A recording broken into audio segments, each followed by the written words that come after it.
Shout out to LTTV. Shout out to LTTV.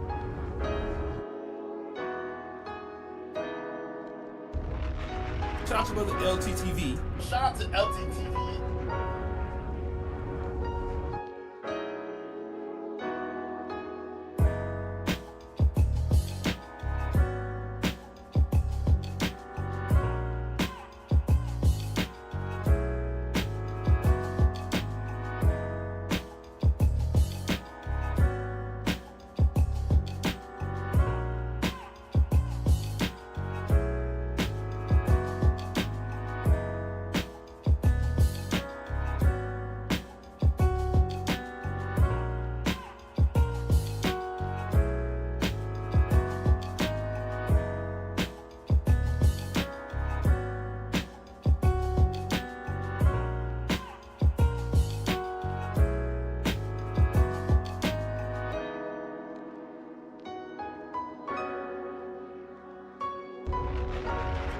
Shout out to LTTV. Shout out to LTTV. Shout out to brother LTTV. Shout out to LTTV.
American women out here are winning.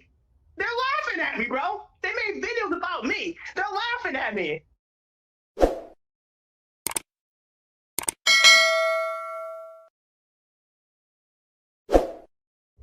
I've never said this before. I've never advocated for this before. I'm gonna let Quentin and How To Man have it after this. This is crazy. I have never ever said this that I'm about to say right now, and I didn't think that I would ever come to this point. It's time to get y'all passports. And when I woke up, I was outside my Airbnb on the ground, on the concrete outside my Airbnb, my phone and my wallet gone, which I just got a new phone yesterday. She has maxed my credit cards with. I met some chicks from Medellin off of Tinder.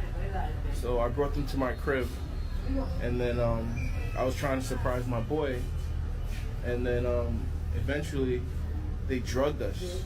You know what I'm saying? And I love him. I love Andres. And it hurt my heart because I went to his mom's shop and shit, I let her do my nails. She told me 15 mil. I gave her 40 and told her muchas gracias, showing respect. And I just feel like I spelled respect throughout this whole time. So long story short, Andres, he with his friends, right? I'm with them. We all walking. And I tell Andres, like, man, I'm ready to leave. You feel me? He taking hella long.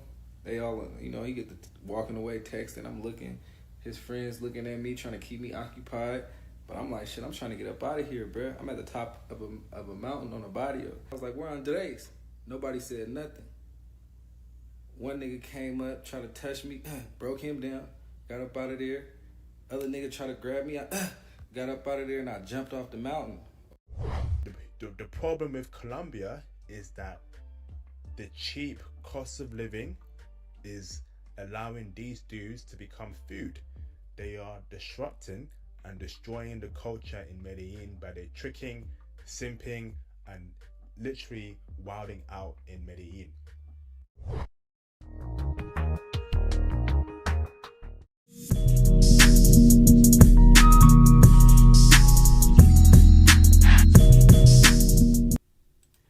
Yeah, LTTV, Blunt Talk with LT, back at it with another video. Alright, so shit is going left right now in Colombia for various passport bros, to the point where they have to evacuate. Everybody's getting robbed. It's real bad for these folks. You're a victim. Here we go, CSI. Alright, so shout out to I Love My Ad Block with the $5 super chat. I'm getting rich. You said, I've been living in Germany over 30 plus years. I've never been foolish like them. That's facts. These guys are going out sad. There is a lot here. Even Auston Holleman is calling out various folks, calling out the Passport Bros community, and he even said we. So he's pretty much calling himself out and holding himself out, or calling himself out and holding himself accountable, because it has gone too far.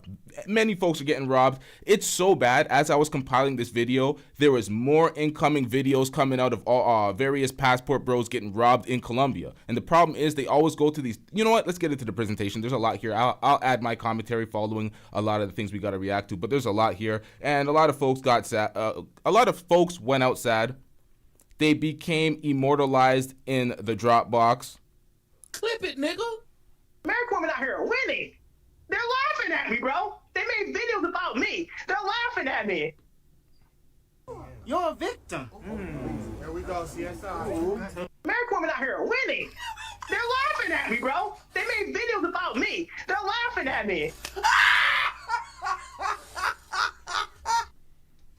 A lot of you guys cannot complain about women in the States being overweight, and then you move to the other side of the world, or halfway around the world, and you go get somebody that's fatter than the ones that you were complaining about back home.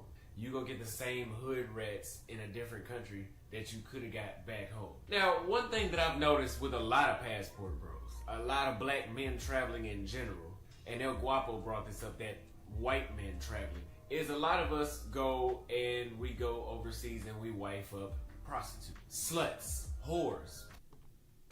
I've seen him do it. The women that the locals don't, okay, and a lot of this is preventable by learning the local language and actually spending time in these countries and learning how to move and how to navigate. You guys, so you guys are going back and forth about not learning the language, and you guys want to move to countries that don't have English as the official language. I'm seeing a lot of bullshit excuses on why y'all don't want to learn another language. One of my loyal supporters that's been around for a while, shout out to him, he said that, oh, he's been doing this for 8 years, also you're new to this, which really doesn't mean nothing. Language is language. Language has been around for thousands of years. But what he needs, he says that he gets the women to learn English, and that's how he does it. Let me tell you something. Kate knew English, right? She knew English fluently, perfectly. You guys seen it. Y'all remember Kate? That was part of the last reaction where that guy was telling the story about what happened with Kate and how she was messing with various YouTubers. All right, let's get back into this. When Paul and I, travel time Paul, when I was on Gotland Island, the girl he had in his video and Kate was sitting there talking shit about us in Thai. And they was talking about other dudes right in front of us on Gotland Island. But you know why I didn't notice? Because I didn't know Thai. Why? You're a victim. Here we go, CSI. You guys think it's not important to learn the language. You need to know both English and the local language. You need to be completely aware of your surroundings. I met some chicks from Medellin off of Tinder. So I brought them to my crib, and then I was trying to surprise my boy, and then eventually they drugged us. And little guys, they took everything.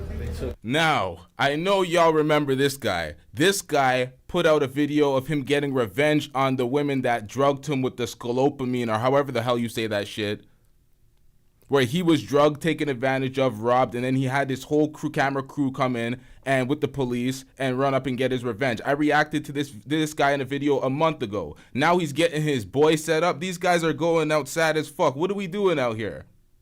Just tricking it down 24/7, always getting caught. That's why I said in the last stream, I'm like, these guys go out here to try to take advantage of the living conditions of other people in other countries while being a middle income or an average income earner in their country. So they come and try to flex that American citizenship. Meanwhile, they're the lick. These girls are looking at them as a lick the entire time, so they fucked up. They didn't realize it. We kept trying to tell them, but they don't want to listen. They took my iPad, they took my MacBook, they took my iPhone. Guys, they took everything. They took They took my iPad. They took my MacBook. They took my iPhone 13 Pro.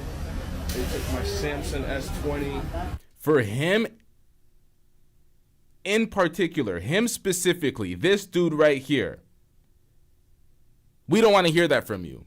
This is the second or third time this happened. Crying to me, and I'm not having that. We don't care. Let me tell you, we don't care. At some point, you gotta learn better. You gotta. Learn the rules. They took my drone. They took they pretty much took my credit cards. Like, I got pictures of them. Like, Cartagena is dangerous. Shout out to I Love My Ad Block with the $5 super chat. You said, did he get a banana in his tailpipe when he was drugged? Hey, yo. Stick together. Pause. Guys, I've been here for 2 years, almost 2 years, and I've never been in no situation like this. But I want you guys to know, man, like, I post this so y'all can understand. For 2 years, almost 2 years, and I've never been in no situation like this. Stop the cap. Emotional damage. Lie. Fucking lie. Now, I wish I took a snapshot or I had that video pulled up where I reacted to him several months ago or probably a year ago now, when he got his revenge on the Scolopamine Queens. I'm going to pull that up before the end of this reaction. This nigga's full of shit. What do you mean this is the first time this happened to you? Goddamn. But I want you guys to know, man, like, I post this so y'all can understand this doesn't happen to you. You know what I mean? It could get very dangerous here, guys. Don't trust people here. Passes out and they robbed him for all his shit. They drugged him. That happens all the time. That's.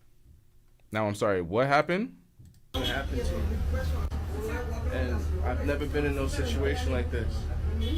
But I want you guys to know, man, like, I post this so y'all can understand this doesn't happen to you. You know what I mean? This does. What did he say? This doesn't happen? What did he say? And I've never been in no situation like this. But I want you guys to know, man, like, I post this so y'all can understand this doesn't happen to you. You know what I mean? It could get very dangerous here, guys. Don't trust people here. Passes out and they robbed him for all his shit. They drugged him. That happens all the time. That's like a business. That's a straight up like industry now, is drugging and robbing tourists in Medellin. They use that thing. Vice News did a piece on it years ago. Scopolamine, it's called, and that's the devil's breath. And that's like they take it out of a piece of flower that grows indigenous down there. It's you take like just a little, like some seeds out of the middle of this flower, and you can just like blow it on somebody or make it into powder and put it into somebody's drink, and it will make the person completely black out. Really? But they'll have all of their motor skills. They'll have all full physical mobility. So people will get drugged with scopolamine, and they will be walking around. And so I could say, hey, take me up to your apartment and give me your TV and all your money and all your furniture, and you'll just do it. Really? Yeah, and then you'll wake up the next day, you won't have anything in your apartment. You're like, what the fuck happened? You're a victim. Here we go, CSI. That's terrible. Are these an accurate reflection of my likes? Let me refresh my browser to make sure this is true. Hey, yo, what the hell is going on? What the hell was that? Yo, can we get these likes up, chat? We got a long presentation here, folks. We got a lot of things to discuss here, a lot of videos to react to. A lot of folks getting finessed out here. Passport bros going outside. Let's get these likes up, chat. Likes help push this out in the algorithm. We're going out real dusty right now. This is the third show in a row. Yikes. All right, let's get it. And when I woke up, I was outside my Airbnb on the ground, on the concrete outside my Airbnb, my phone and my wallet gone, which I just got a new phone yesterday. The Twin Cities family is working to find answers. This after they say their loved one was kidnapped and killed in Colombia. The tragedy is also sending shockwaves through the local Hmong community. Our Pauline Lee joins us live in the newsroom with what we know so far. Pauline? For many American men, the United States simply does not provide the opportunities that it once did. Not financially and not romantically. And many men understand that. And the United States for a lot of guys has merely become a place to accrue the American dollar only to spend it someplace else. There are many men of all nationalities who are understanding that, growing into the passport bros philosophy. And this particular brother did just that. He was living in Atlanta, but after living in Atlanta, he decided that he would move to Colombia, and here's his reason. Reason why I moved to Colombia is because I was living in Buckhead and my expenses were very, very high, and I want to really build a business. So I wanted to get rid of my expenses and live lower than my means so I can actually really build a company. So I wanted to have nothing. I didn't want to have things like sneakers. I didn't want to have go out on dates, all of these things where I had this high overhead. I wanted to just downgrade everything so I can put my all focus on my purpose and growing a company. So I'm able to live on the beach for like $1,000 a month, and that's more the reason why I was living in Buckhead and my expenses were so high. So I didn't care about a car. I didn't care about the things that most people care about. I just wanted to get rid of everything and go after building a brand. Wow. That is incredible. I want to give a shout out to brother Hassan El Sadiq. If you follow him on TikTok, go and check him out, or YouTube. But let me get back to the situation. This is one of the reasons why a lot of American men want out of the States. They want to build a business. They want to cut down on their expenses. But some other men want to find another opportunity at love, or dating women that are not in the matrix. Okay, so the guys that leave the country because they want to build businesses, it's not for dating purposes, they're not disparaging American women, those guys are generally not under the moniker of a passport bro. They're just generic travelers. They're not even YouTube travel vloggers. They're just regular folks. He sounds like a regular dude that just wanted to travel. He wouldn't be under the moniker of a passport bro. But let's get back into this. And that was the case with this particular comedian here. And his name was Tu Jer Shong. He lived in Minnesota, and he had frequently visited Colombia many times. And as you know, it's quite cheap to go to Colombia from America. And he felt comfortable going to the country. Now, while he was there, he met a young lady, and they started dating. So much so that he went out and enjoyed himself, and they took pictures together, did a lot of things together. So when he came back in December, he expected to be like clockwork, except for this time, it wasn't. Can I get a dun dun dun sound effect? No, this time it was brutal. She lured him into a kidnapping plot. He basically showed up at a location. Some other guys took him. They started calling people on his phone, demanding $2,000 for his release. And once it didn't happen, he got stabbed to death. But stop the show. Whoa, hold up. Jesus Christ. That's one thing that's happening in Colombia. There are other many things occurring in the country too.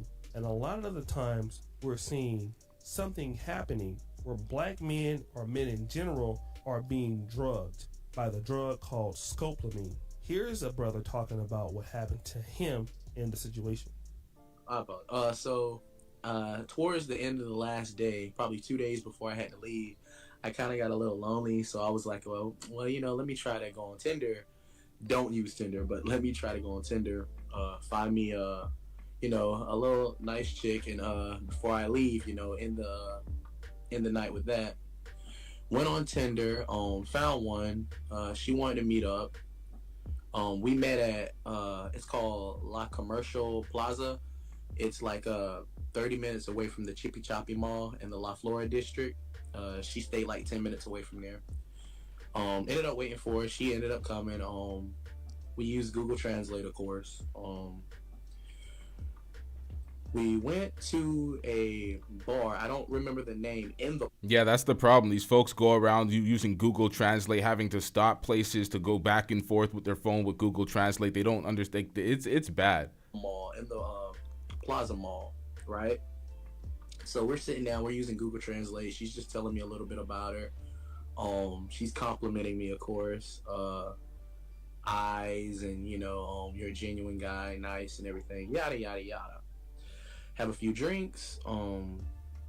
have a little bit more, a few drinks. We get up, and she ends up taking me to another bar, and this is where it happened. We get to another bar, and when we sit down, and she orders El Jimador, I think that's what it's called. It's a white liquor. Start drinking, and at some point she told me to kiss her, and I think it was at that point when I did, she may have slipped something in my drink, or she could have had the bartender do it. I know they usually do that too, but at some point that's when it happened. So when I took my second shot, I just didn't feel, I felt funny.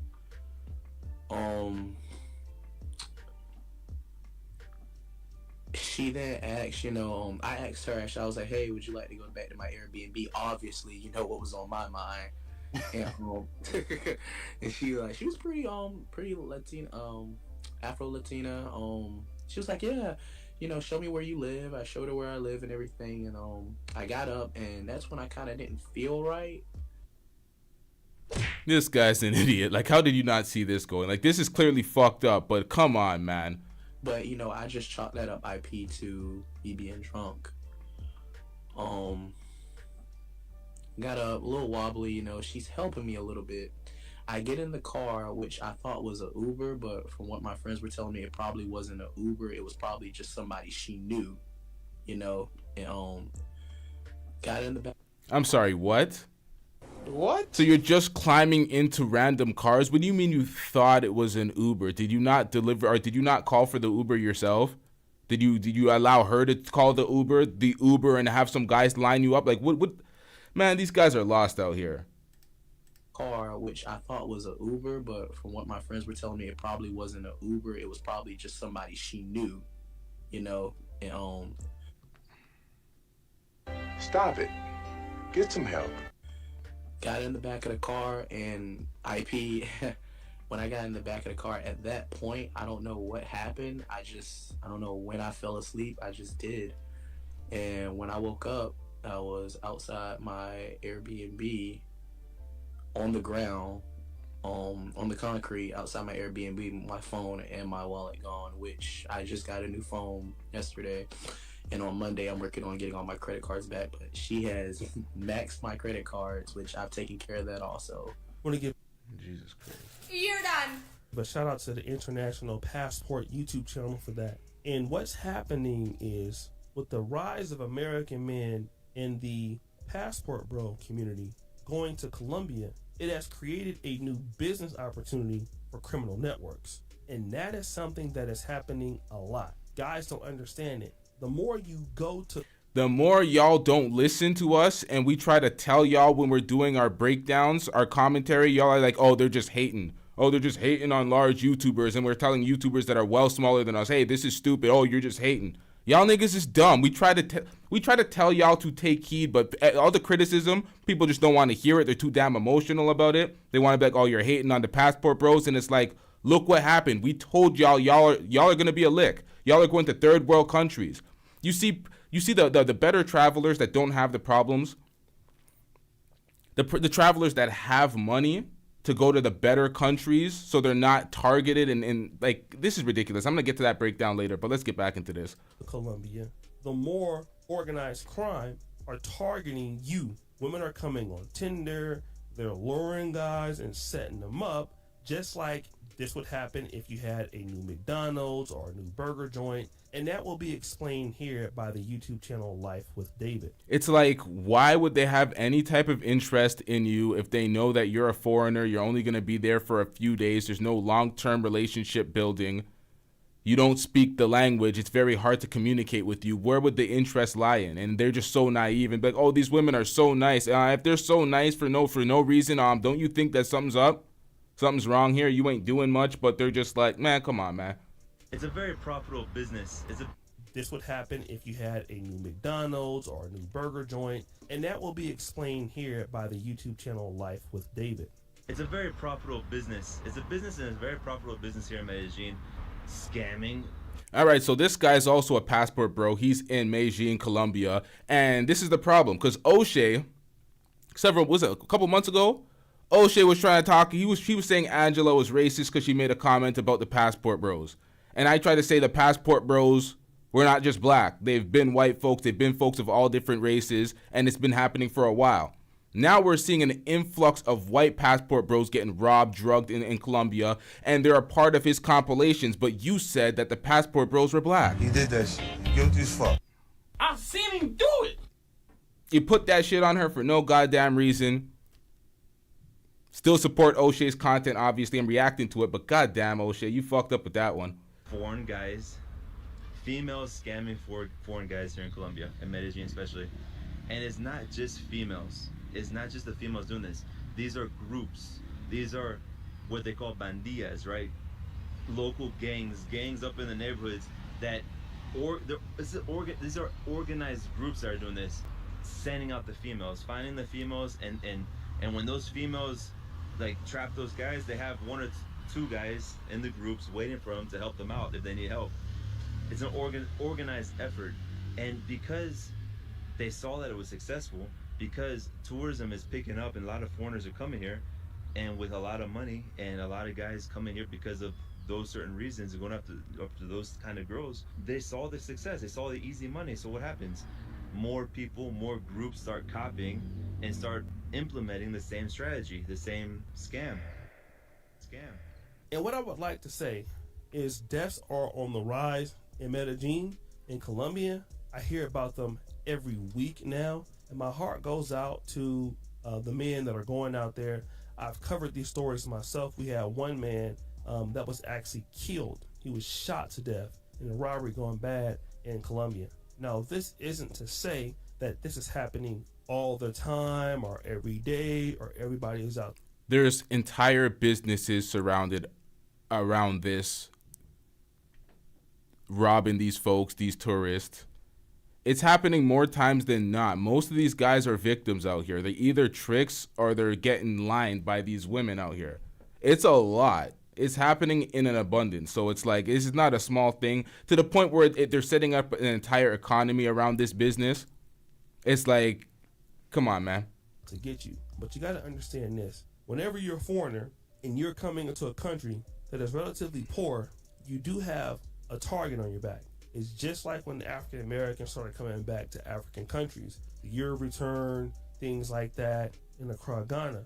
Guess what? Those people who were scammers and people who were shady sought out to take advantage of the new people coming into the system. And that is exactly what a lot of people did.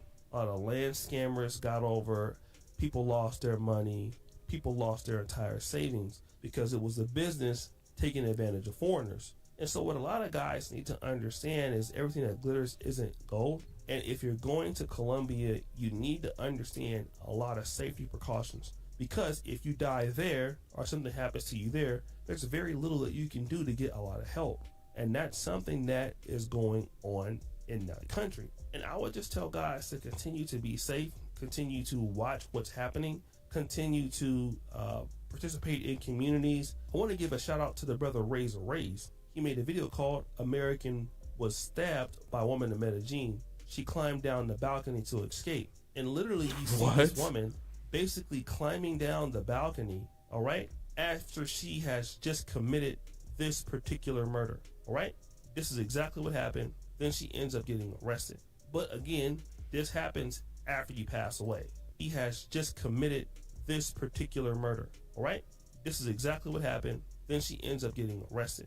But again, this happens after you pass away. It's too late. So, you know, almost every time I'm hearing about this more often. So we have a whole floor, top floor, 7th floor. All of the rooms are now my webcam studio. Now, what do we have here? I think this guy goes by the name of BMT Travels, another passport bro. He's been stationed in Colombia for over 5 years. Even he had difficulties while getting robbed, and he tells his story. There's a compilation with a lot of folks getting robbed in Colombia, robbed abroad. Certain folks travel like Check in Effect, Kurt Kaz, Passport Heavy. Those guys have money. They go to different places. You'll see them in Panama. You'll see them in a nice place in Rwanda. You'll see them in the better countries. They're not in the dusty countries where they're just looking to be a lick. Well, I'm not disrespecting these countries, calling them dusty countries, but they're in the lower part. They're in the poorer regions of their countries, trying to flex the American citizenship, not really being a high earner. You're just an average earner in America, which goes a lot further globally. These guys are constant licks. This is not a good look. The passport bros are going outside. Floyd is getting laughed at. American women out here are winning. They're laughing at me, bro. They made videos about me. They're laughing at me. So I put equipment in all the rooms.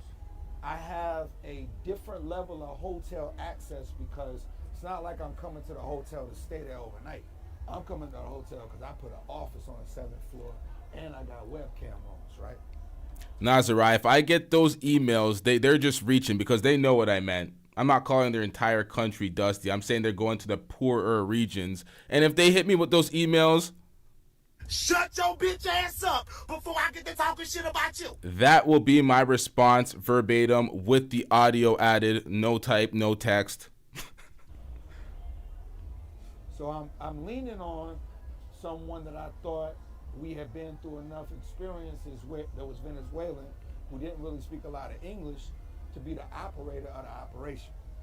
But he really didn't understand what to do, and that's really my fault because I thought I could drop something on my brother that he could handle and I could move on. He really couldn't handle it, right? So I still had to be involved. So as we building. CJOJ says she's typing her email right now, and I am right now, you know what I'm doing since you're typing the email? I am removing the wrench. You're a victim. Here we go, CSI. This particular female turned around and told other individuals that she knew that she had been taken advantage of. She didn't get no money. We had a lot of equipment. We had all these different things with business, and we a good situation to come up on, right? Robbery-wise. So. Nah, I ain't playing with y'all anymore. Okay, y'all say, hold up, I ain't paused this right. Y'all say anything wrong in the chat, I'm taking wrenches. I am not playing with none of y'all. Y'all will look down like. You're a victim. Here we go, CSI. Girls was at the spot. We not there because we working on the hotel situation. We doing the painting and decorating because we making multiple different. I'm talking shit, yo. It ain't getting strict. Yo, shout out to I Love My Ad Block with the $5 super chat. I'm getting rich. Basically, they're slumming by going to the poorer areas. Yep, that's what they're doing. You're going to show up to the favela. You're going to show up to the barrio and get thrown off a mountain. You're showing up to the... Like, what are we thinking out here? You seen Floyd's apartment. He was paying $16 a day. Nigga had roaches and shit. The roaches were closing the doors and shit. He was a victim. It was real bad for him. It's like these guys are dusting it up in these countries. It's like go somewhere else, spend your money, be worth something before you leave the country flexing on American women before you come back being a victim. It's like, hold up, man. Clip it, nigga. American women out here are winning. They're laughing at me, bro. They made videos about me. They're laughing at me. So y'all leave the country talking about these women are X, Y, and Z. Then you go from country to country complaining about women until you find yourself in a country where your money is actually getting you the play that you want, but then you're getting finessed and robbed and they're looking at you as a lick. So you're international save-a-hoes, dusting it up, bringing the same women that they're complaining about women in America. They're masculine, they're obnoxious, they're all tatted up, they look X, Y, and Z, and then they're in Colombia, in Brazil, with women that are tatted up the same way. They don't communicate with them. They're nice to them because they're setting them up. They're a lick. It's like they don't get it. It's a whole damn mess out here. Webcam rooms, right? So as we making the rooms, we get the call. And this is the funniest thing too. You don't have to hear it from me. You can hear it from one of y'all friends, one of y'all buddies, one of the top people in the Passport Bros community, because we're going to get to that following all these horror stories with these guys getting finessed, robbed at gunpoint, stabbed, jumped off a mountain to try to avoid getting robbed. All sorts of stories we're going to react to. But following that, we're going to hear it from Auston Holleman himself calling out their passport bros, going to other countries and pretty much wifing up the same women that they said that were a problem in America. They really just didn't qualify for them in America, and they were dusting it up, and the truth comes out now. But let's get back to it. That there's equipment missing, and maybe she robbed us with the other individual that she was with. But not robbed like by gunpoint or anything of that nature. She robbed us because she got access to walk into the spot. She finessed whatever she finessed, and she took whatever she took, and she rode off. I took her like, I bet. She did that. Hold up. I actually had somebody in the back. Why is my camera in the back not on? What the hell is going on here? Yeah, Jay Prince for president called up in the back. Jay Prince for president. I wonder what that nigga wanted, but let's get back into this. Let her get away with it because it's whatever. It doesn't really matter. What she took really wasn't that big of a situation. But what she does, and I think this is where, like, you know, we go back to White Man Can't Jump. And I can't think of the sister name that was the Latin. I actually know what Jay Prince wants. He wants the files on this nigga. Here is my name, Claudio Rafael Silva Landim. My full name. Or the longer version. Here is my name, Claudio Rafael Silva Landim. My full name. I'll write it on the back. This is my ID number. Why don't you go to the cops? FBI, open up! Go to jail, you son of a bitch! All right, hold on, man. You go to jail! Come on out, you rapist! He wants the files pertaining to that. That is for another day. If that's what Jay Prince called in for, I have an extensive file on that. It's going to take entirely too much editing. That is for another day. All right? Just in the joint. What was her name? And she was like so in. Yo, who said that in the chat? T-Dog? Hey, put him in a fucking bedroom. Get him out of here! He's got no place in here! Get rid of him! Okay? All right, since y'all want to move slow, Hell no! Trash ass nigga! let's get this trash ass nigga the fuck out of here. Learn some goddamn respect in my chat room, in my chat section. We ain't having it at all. We are not having it at all. You're done. I'm about to edit her out. Energetic with like Miss Perez, right? She was so energetic on the fuck shit. She was so New York. Because we embedded with that, it's like, okay, cool. I understand how Latin women can get to the turn up. So I see how she turned up and why she turned up and the way that she turned up. But the fact is, nobody had talked to us directly that was listening to her. Let it go. Get a phone call that one of the females in the penthouse was under a circumstance where she was handcuffed. Nah, see, I didn't even read the sentence fully. I seen LTTV, which is not LTTV. I seen Pearl's name and I seen a tongue there, and I'm like, yeah, okay, you said something foul. Shut your bitch ass up before I get to talking shit about you. I'm gonna have to review the message after to see if he was actually hating, but you know, I jumped to conclusions there. And tied up by the police and shit crazy. Like, what are you talking about right now? Where at? At the penthouse. So we go to the penthouse, police everywhere. When we walk in, the security's being questioned by the police. He giving a story of what transpired. We get up there to her. I'm with my lawyers. Never move without your attorneys. I'm with my lawyers, and we go up, and she telling the whole story of what transpired. Chief of police come out. A lawyer talking to police. 9 men dressed up as police officers. Hence the word dressed up. Put a letter, a note, a document up to the door of the building. I'm on the top floor, penthouse, and the security opens the door because he sees the document and the police are saying that they have a warrant for my arrest. Okay, so remember where he's at in the story. They have a warrant for his arrest. They put up a fake picture to the fake warrant to the window, not even giving him not giving him the actual document to review himself, just putting it up to the window. So he's at that point when they're about to break in. All right. So I got confirmation that the man was trying to violate. So I've seen him do it. The person in the chat, T-Dog, says LLTV gave Pearl tongue. Duke told it all. So that's what he said.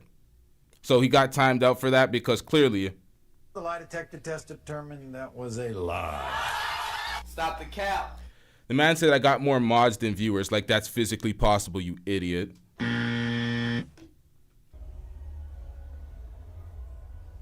Door opens up, they put a pistol to his head, tie him up, take the DVR, go up to the penthouse. They going after me.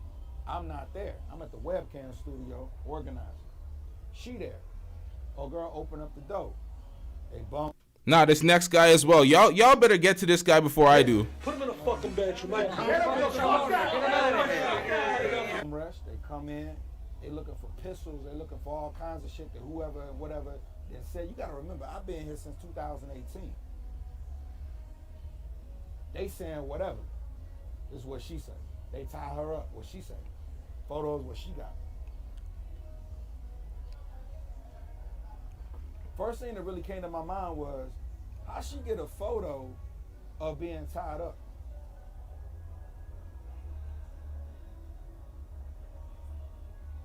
I said, okay, cool. We gonna go through this.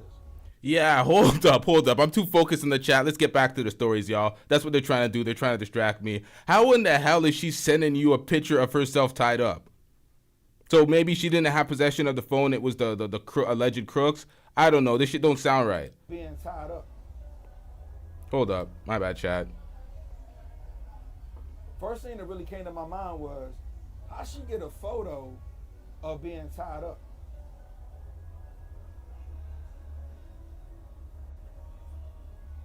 I said, okay, cool. We gonna go through this. Let's see what they really made of on how they move. So you got 9 people that dressed up. Oh, wait. Hold up. Y'all violated. Y'all timed out RT the brand. Hold up. Yo, hold up. Shit.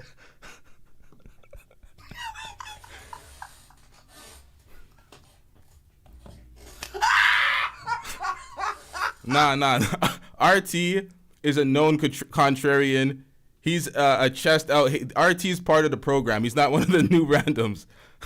RT could stay his shit.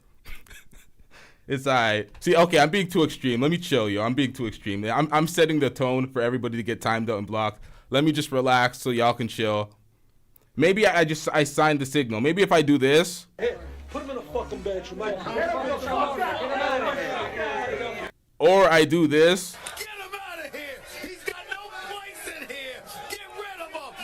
While citing the person's name, then we get them the fuck out of here. Unless it's just egregious and y'all have wrenches for that and y'all know what it is to do it. But let's get back into this video because we got a lot here. But hold up, chat. Shout out to Brother Jumby.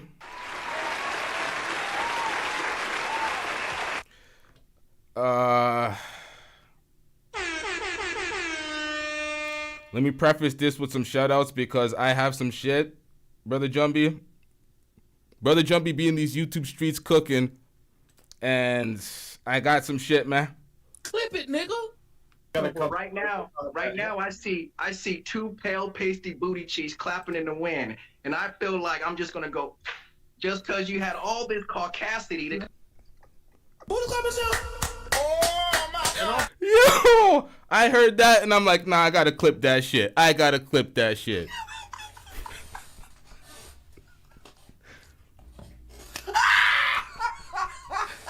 Shout out to Brother Jumpy out here cooking, folks. Y'all, if y'all see Brother Jumpy in the back, y'all better be prepared, man. Oh, pause. Hold up. But if y'all see him in the back of your stream yards, y'all just understand that y'all about to get cooked. Y'all are about to get cooked.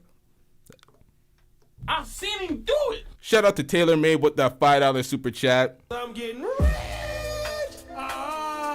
Taylor Made says, Shout out to LTTV. Shout out to LTTV. shout out to Taylor Made. Let's get it. Like police officers. How in the world do you even get the uniform to do that? I love Medellin. This is the most gangster shit ever. And just because I was an individual that went through a circumstance where I wasn't present, I didn't lose nothing. I didn't get robbed for nothing because there wasn't nothing there to rob. But the point is, they went so hard. Nah, see, they should not ever doubt Brother Jumbie in this chat. Don't doubt Taylor Made either, because Taylor Made is standing on business, and Brother Jumbie is standing on something else. Clip it, nigga. I'm still on your butt cheeks. I call this standing on Cauca's butt cheeks. Because you haven't given me a good rebuttal yet, man. Yo, Brother Jumbie was cooking. Yo, I'm going to react to that. Y'all are wondering where these clips are from. I'm going to react to that because this nigga absolutely annihilated the panel. Yo, we're going to get into that later, man. For nothing. So in Atlanta, what I learned was get to the root. So when I got to the root was the female said things that weren't true. People got activated thinking they was about to pull a big lick by coming up to the penthouse to rob me. The lick was a myth. They later apologized for that myth, but I'm questioning the access that they had, and why would the security open up the door for something so simple without having proof beyond a piece of paper being shoved up toward a window? And then he opened up the door, now he got a pistol in his face and he being handcuffed. So those were fake police. They was fake police officers, that's what I'm saying. If they had that much energy to think, let's go cop the fake uniforms, let's go run up in the spot, we about to come up on something crazy. We done looked at his Instagram, we done seen, yo, he lit, we about to go crazy. We about to get a bag. You ain't get nothing. The whole thing is this, that don't stop nothing. As long as you going forth from what you know you're supposed to be out here doing, what you're supposed to be doing in life. And we cut to chapter 2 on what transpired with the next situation in Copacabana. It's connected. What? Hold up. What? Now, how do you know that there were actually 9 fake police officers with all fake uniforms just planning to rob you? What if they were the actual police? What if it was corrupt police just trying to rob your ass? You're not in America. Out in these foreign countries, they think that police play fair. You fuck around and find out that certain countries you're safer with the gangsters in the street than you are with the police, because it's that corrupt. So I don't know the specifics on how it is over there in Colombia. I don't know if that's what the police were on in that specific city, but we don't know. And that story was a little all over the place. It was a little all over the place. He was acting like it was nothing. He got robbed multiple times by the same chick, but he didn't really lose anything, and he wasn't pressed. Find out the rest in part 2. I don't know about that one. That one was a little fishy to me. American men have been voicing their disdain in the dating market, and they are not happy. A lot of American men are even coming online warning other brothers to stop their displeasure in dating women in America. You are wasting your time, and clips like this really take it home. Guys, if you have heard a woman say, "I will not do wife duties at girlfriend status," go get your passport and go somewhere else. If a woman has told you that you need 6 figures or more to f with her, get your passport, go somewhere else. If you have ran into a woman and her pH has been off, and if this has happened more than 5 times, get your passport. Oh, her pH is off and she acts bougie. Yeah. More than 5 times?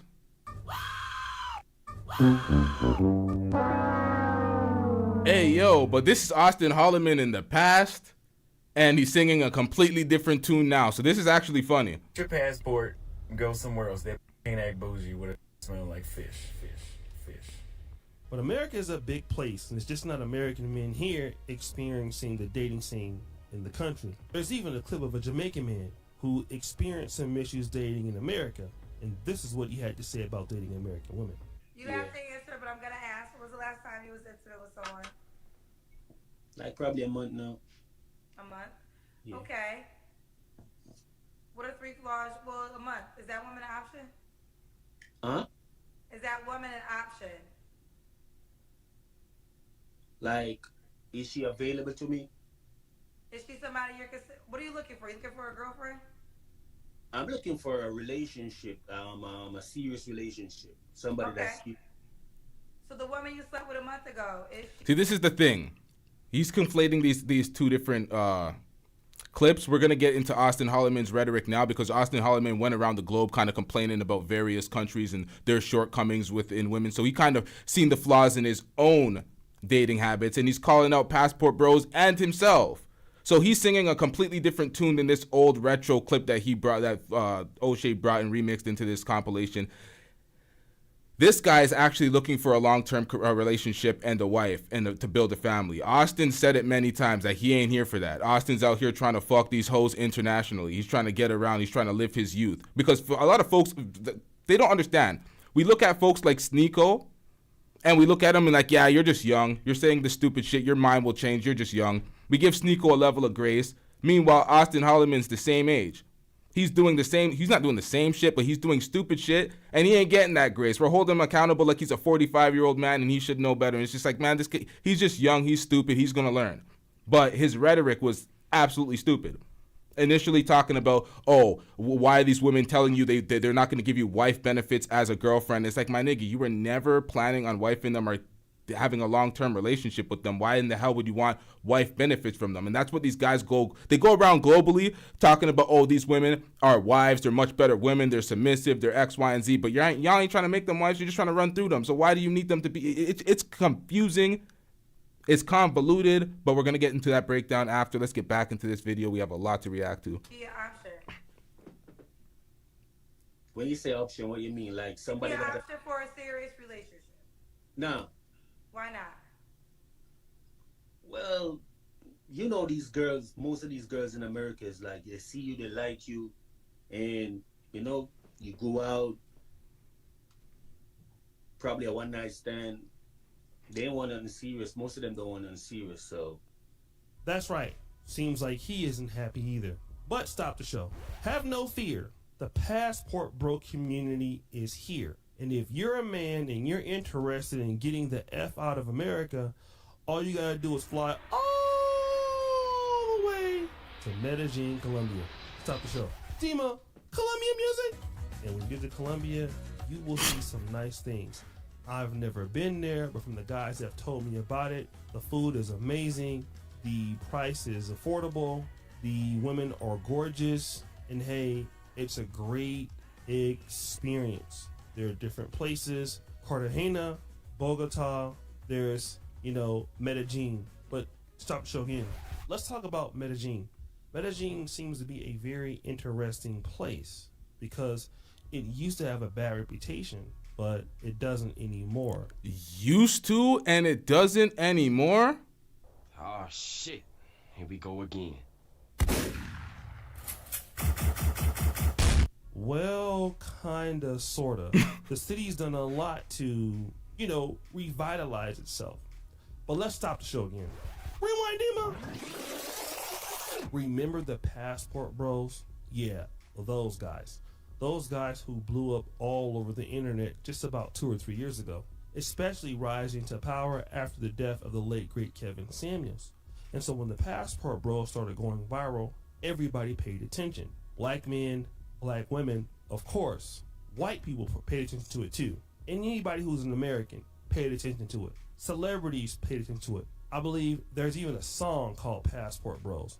But check this out. What? Want to know who else paid attention to it? Drum roll, please.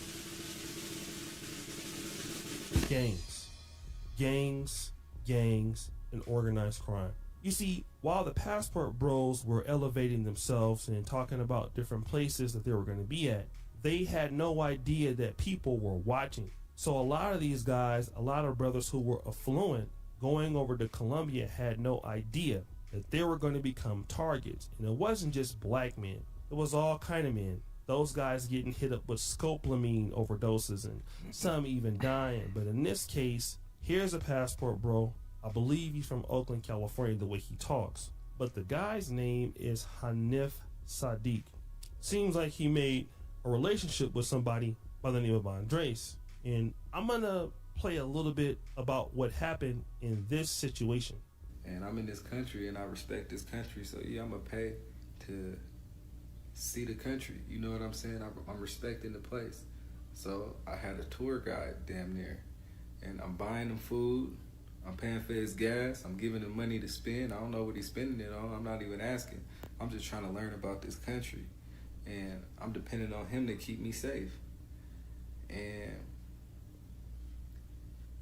he took me up to some mountains and to see the fireworks. And, you know, I had my camera like $3,000. I had my GoPro. I had my other iPhone that I just bought, vest, everything. You know what I'm saying? And I love him. I love Andres. And it hurt my heart because I went to his mom's shop and shit, I let her do my nails. She told me 15 mil. I gave her 40 and told her muchas gracias.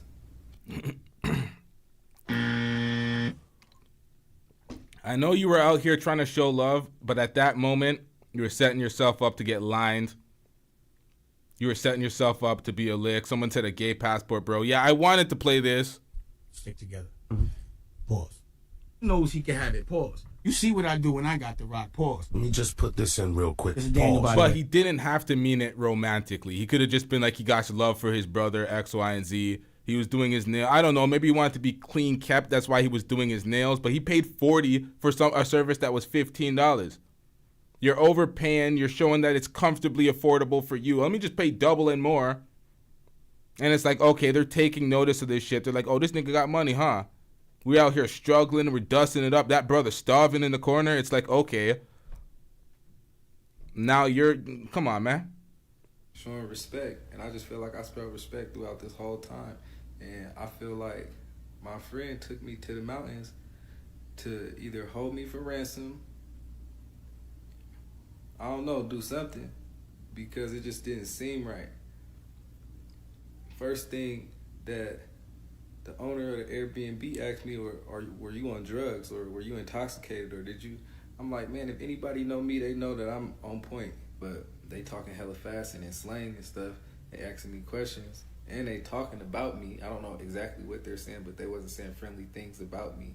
You know what I'm saying? They all laughing in my face, and so I'm just chilling. I'm just being respectful. I'm in their country. I'm in their barrio. I don't want no problems. I came with Andres. I just came to see fireworks. These motherfuckers get to ask me, oh, you want to snort some coke, or you want to do this? I'm like, bro, I just smoke weed. You know what I'm saying? And then he like, this is what we all do, basically. And he saying this in Spanish to me. He like, you know, if you f us, you got to f this.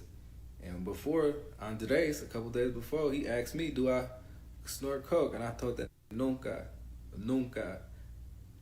Yo amo mi alma. Mi respeto mi cuerpo. That's what I told him to his face. I'm out here standing on principles. You feel me? And it's like, how you can't respect somebody like that?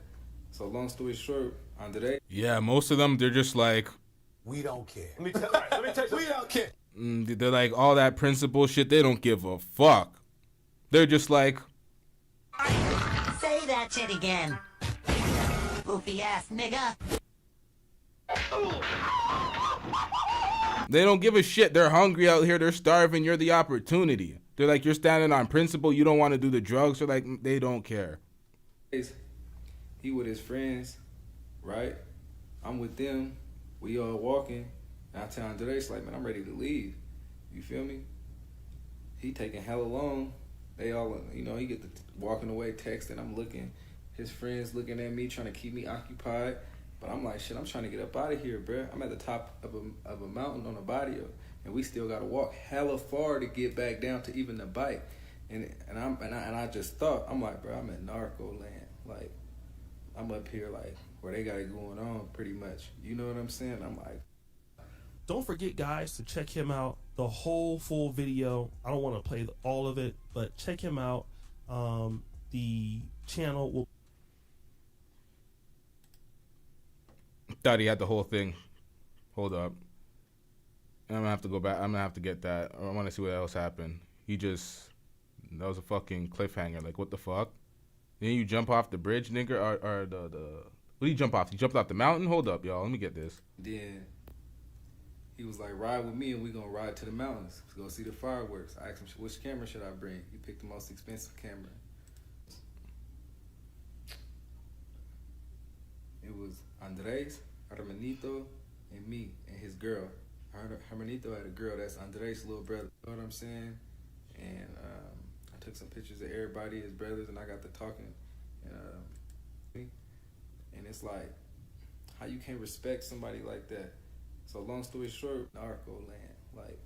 There we go. Here, like, where they got it going on, pretty much. You know what I'm saying? I'm like, fuck. I started seeing niggas who high as fuck off Chris, nigga, coke, nigga, everything. So I start walking. I'm walking past everybody, and then they all know each other, so this shit regular to them. It's not regular to me to be around a whole bunch of Colombians who are not really in the high class. You know what I'm saying? Niggas mugging me, niggas looking at my camera, niggas barking at me and shit. You know what I'm saying? I'm like, man, this shit crazy. So I'm trying to get down. Andres told his little brother to leave with his girl. So I walk away. I said, bro, we not going with them? He said, nah, it's late. We're gonna let them go home. Red flag. I'm like, damn, we all came together. Why we not leaving together? But he want me to stay with him and his friends. You feel me?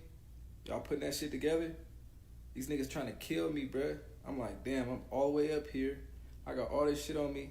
Nigga, they just gonna take it and kill me. So I was like, bruh, I started walking. I was like, man, I'm ready to go. I started walking. The niggas look like they wanted to do something to me right now, but, despacio. Niggas like, man, we gonna take it slow with this nigga. We don't know what he capable of. I got my knife on me. You know what I'm saying? I'm like, I'm ready to break a couple niggas down on my mama. So I get to walking, and then I get to like walking hella fast. Then niggas start doing little whistles.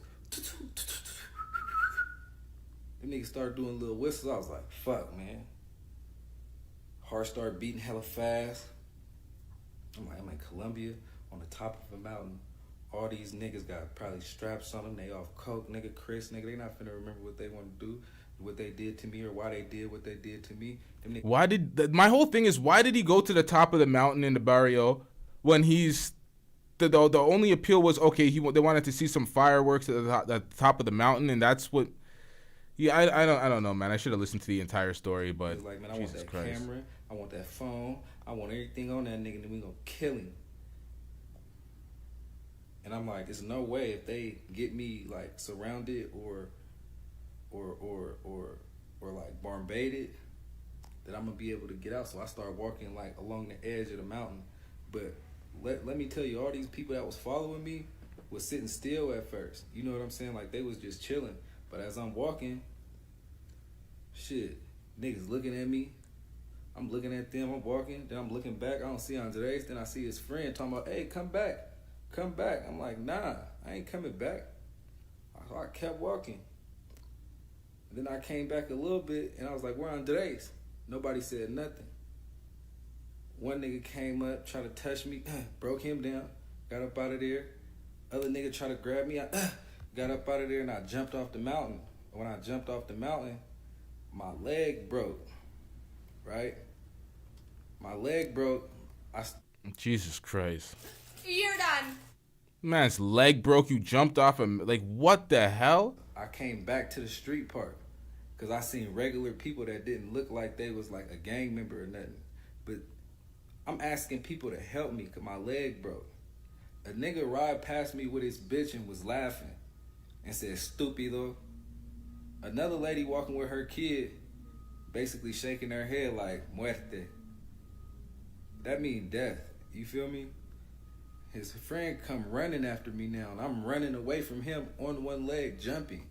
And then the nigga grabbed me. When he grabbed me, that mean death. And said, "Stupido." Another lady walking with her kid basically shaking her head like, "Muerte." That mean death. You feel me? His friend come running after me now, and I'm running away from him on one leg. How do you do that? How do you do that? leg jumping. And then the nigga grabbed me. When he grabbed me, I fuck up off me, nigga. But I fell because my leg broke. So I clipped my leg back into place so I could kind of like at least lean a little bit of weight on it, but use all the weight on my left leg. And I got to running again, and then my shit snapped again. And then I had to straighten my shit out again. So I was like, fuck, whatever I could do. I seen the gate, and I knew. Yeah, according to him, his leg was literally yelling, What more do you want from me? but continuing to run. Just couldn't hit this gate. I ran past one nigga.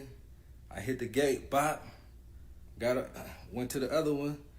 That's why I got all these scratches. They had that little barbed wire. I jumped over the first barbed wire, but it was another one. Then I got through the other one. I just ripped it. That's why I got all this shit on me, you know? All this shit like this. Jeez. And I'm up out of there.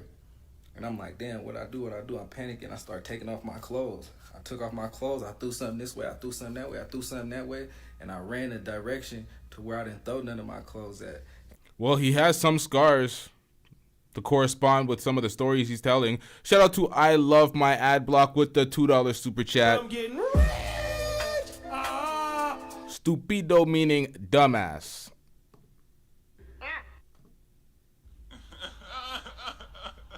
And then I threw another pair. And then I took off my shoes, threw that shit.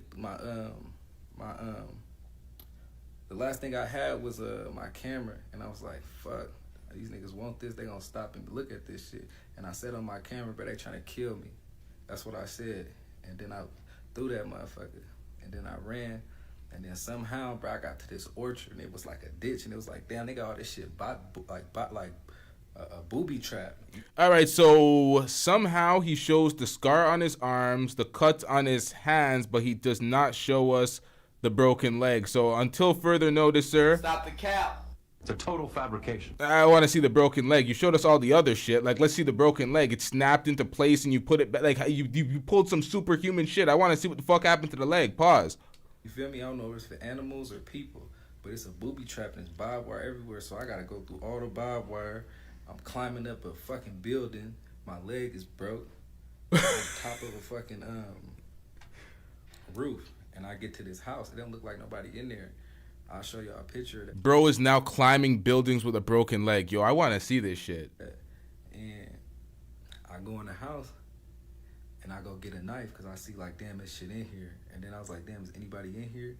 And when I looked in the room, it was somebody asleep. So I turned around hella fast. I was scared that my leg snapped again. Bah! And I fell down. And then he was like, hey.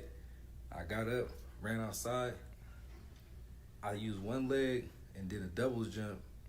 And then got on top of the roof and pulled myself up real quick. I don't know how I had all this strength by a lot, bro, but I did it. And I pulled myself up and I had my hair and it was hanging. And then I seen a dude coming and he had a machete. He was like, hey, anybody, like basically anybody here, he was like, oi, oi, oi, you know, Latins, you know, they Latin, so they gonna say something in Spanish. But I was like right over him. Just say if somebody like right over somebody, like I could see him, but he ain't looking up. My hair was hanging, and I was like, "Fuck, they gonna see me." So I was like, "Man," and I just started thinking in my mind. I'm like, you know what? I already know what to do. I'm like, this is my energy. This is how I'm gonna save myself. Hold up, DVB. You said dopamine? I think you meant the scopolamine. See, I'm struggling to say that shit. What's it called? Scopolamine? Scalopamine? Whatever the fuck that shit is? I cut off. Is that what you're saying? He got drugged, he had some scars, and he made up the situation? Or are you saying he actually had a dopamine rush and some adrenaline and he just did all this shit? Like, what are you saying, DVB? I'm kind of lost with your comment. Cutting off my hair and I started putting it in a pile. And I was putting it in a pile. And I let it pile up till all my hair was gone. And then I just basically said, God make me invisible. God make me strong. God make me smart. God send me help. I need help. I'm on top of a fucking roof in Colombia in a barrio. I need help.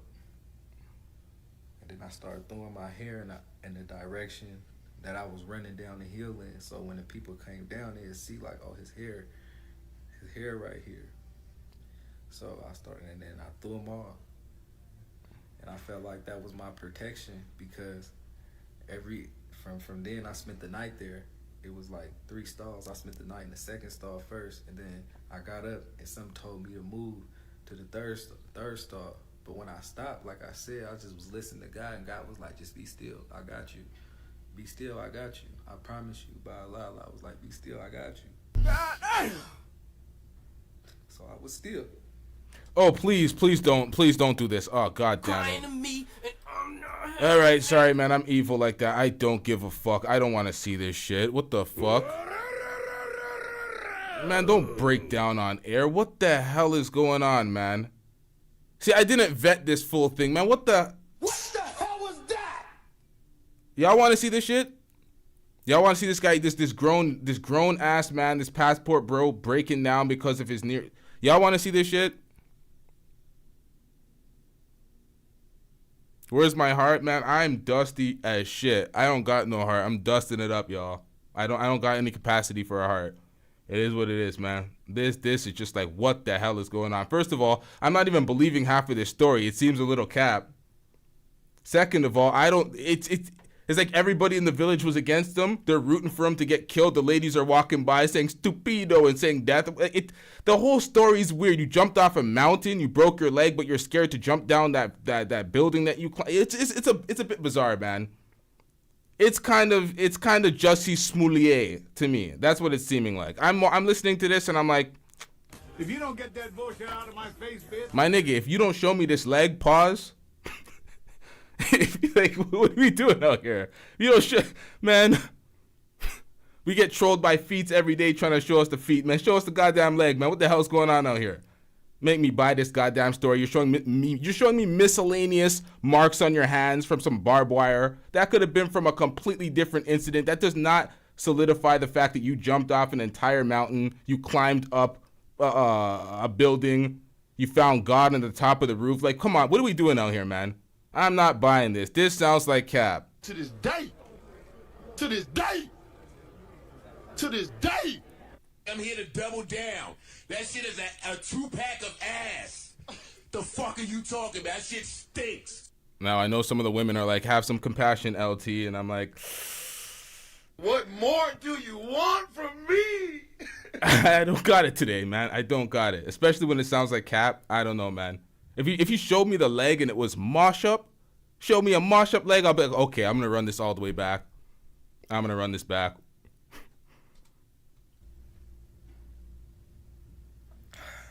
Nigga, my mama, nigga. Start thinking about my sister. Start thinking about my granny, daddy, everybody. I'm like, fuck, nigga, I'm in Colombia, nigga, finna get. Nigga, you feel me? So I'm like, shit. So I'm like, I'm listening. I'm hearing people looking for me. They got dogs and shit. Yo, why are they going all up to kill this guy? Folks are looking for him. Folks are chasing him with a machete. It was all peaceful. You were just talking about how much you loved whatever the guy's name was, and you guys were going to see some fireworks on the top of a mountain. His mother was doing your nails. You paid her twice as much. Now the entire village is out to kill you. They have machetes. They have the dogs out trying to sniff you out. What the hell is going on here? Niggas talking about where he go. ¿Dónde está Americano? I hear all that shit. You know what? Fuck it. I'm doing it. Stay off the weed. Who are you, Snoop Dogg in a green room? I mean, what the hell is going on? When does crack, now, so the cocaine's happening, when does that crack come into play? Shout out to Mo Deeb with the $5 super chat. I'm getting rich. I think this guy is a passport bro for dudes. Yeah, he has to be. 100%. See, I don't like to constantly call out folks when they have zesty moments or things that look suspicious where I'm just like, you know what, this nigga gay as hell. I don't like doing that because I got carried away with that. To the point where Auston Holleman had to come out in the video and he's like, don't put that shit on me. Getting angry as shit. But I'm like, you said something zesty. But you know, nonetheless, I try to refrain from that moving forward. But this one, come on, man. Ladies and gentlemen, this here is gay. والله العظيم Orgeg. Don't say this to me. Wallahi Orgeg. I go to the other stall, like probably like when the crows started going, and then the people who was in the house, they came out and started working, but all day they never came to that third stall. So I started building a barricade because I had buried myself under a lot of things, and then put a cover over the things, and then put some wood over that. So all day I'm hearing these people come in and out, do their laundry and everything, and then Andres was talking to somebody who was basically like a neighbor of them and was asking about me. But like, hey, have you seen this dude? Some, you know what I'm saying? And I'm like, I don't know if it was Andres, but the people around the barrio heard about American running away, you know what I'm saying, into the mountains. So, long story short, I'm there, ain't got no water, food, nothing. I'm out there for like 2 days, you feel me? So I'm like, man, I'm praying the whole time too. Like I got up, I did Fajr. I didn't get to do my rakats, but I sat there and said the Al-Fatiha, and I said, and then the second prayer I did was, Bismillahirrahmanirrahim, Allahu Allah, Sama, Nami, Leodami, Lawalami, Kola, Kufuana, Amin. And then I just waited. I was patient. Like God said, this your test. Like be patient. And I was patient. I didn't do nothing. And then I was getting up back and forth because my leg was broken. I needed to stretch it out, and it was uncomfortable. So every time I felt like nobody was around, I'd get up, stretch a little bit, and I didn't really have no energy to get down this mountain. So I chilled. And for some reason, the people house who I was like hiding behind, they never came to that third stall. So I kind of thought that they knew what was going on, and they just didn't want to tell on me. And then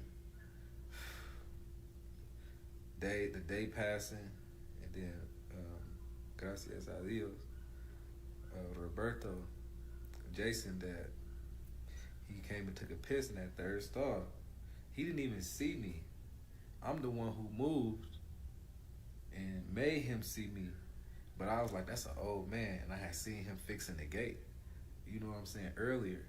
So I was like, man, he cool, he'll probably help me. And I was like, hey, por favor, yo tengo mamá, yo tengo papá, a familia, niños, niñas, hermanas. Por favor, necesito ayúdame. No habla nada, por favor, they looking for me.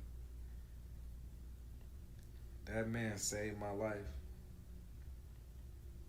I feel like he saved my life, because I'm like, at the end of the day, I didn't feel comfortable with the people that I was with, because no friend is going to leave another friend around friends who are basically not respectful or just like into shit. Like I never had my friend from overseas and bring him.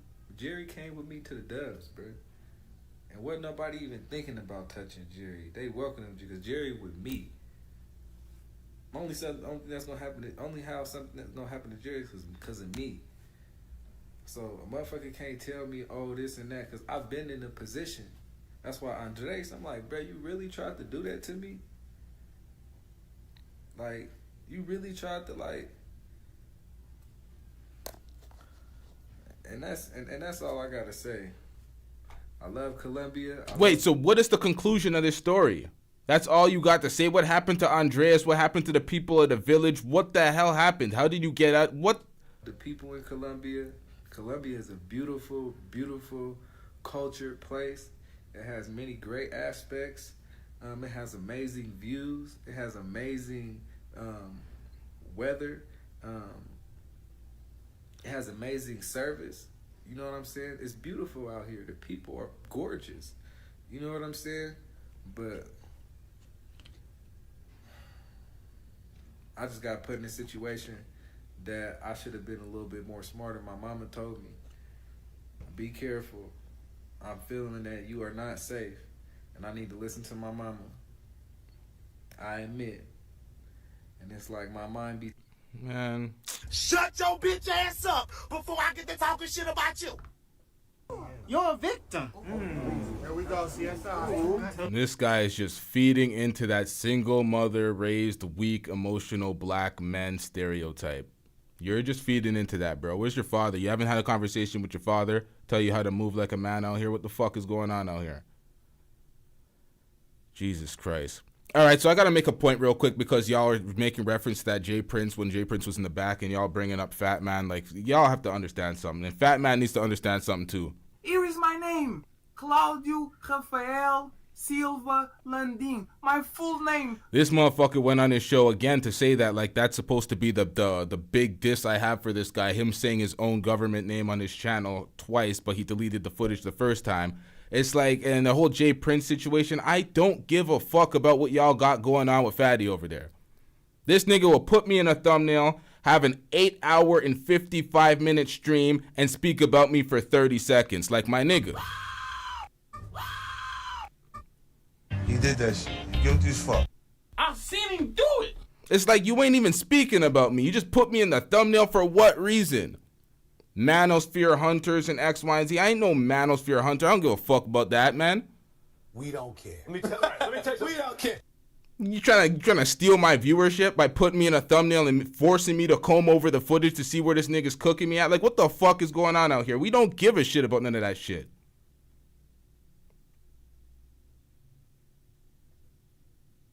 That circular argument shit that they got going on with Jay Prince and him over there, I don't care.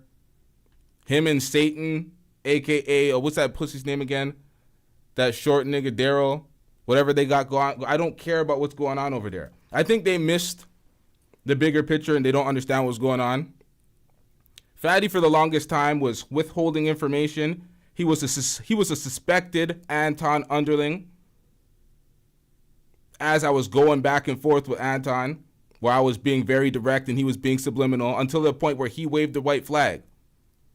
But with the back and forth with me and Anton, I uncovered and realized, because I thought he was responsible for a whole wing of YouTubers, black male YouTubers, black women YouTubers, a whole wing that he was selling out when he sold out to Pearl on some fuck shit. Then I uncovered that he has way more underlings than I ever thought, and he's responsible for an entire wing on YouTube. So the suspected underlings turned out to be suspected underlings. Anton waved the white flag, said he wanted no smoke, and that was that. So all the underlings that are continuing the mess for Anton, to ride for Anton's nonsense, y'all are dumb as fuck. What are y'all doing? Y'all were all conduits to information. Y'all were just underlings dusting it up. Nobody ever gave a shit about y'all. And that's just what it comes down to. So when they keep trying to propagate this back and forth, it's like, my nigga, who are you and why the fuck do I care about your issue? So stern and so stuck on, I'm going to do what I want to do and I'm going to get through it no matter what. That's not always the best way to go about it. Sometimes you got to sit and think about some shit. Be still. You know what I'm saying? Everybody not your friend. Everybody not happy. Everybody don't want to see you motherfucking win. Everybody don't want to see you do that. And I'm like, bruh, look at my hair. Like, for real. Look at my motherfucking hair. I still look smooth, but I'm like, you know, blessed. But I'm like, man.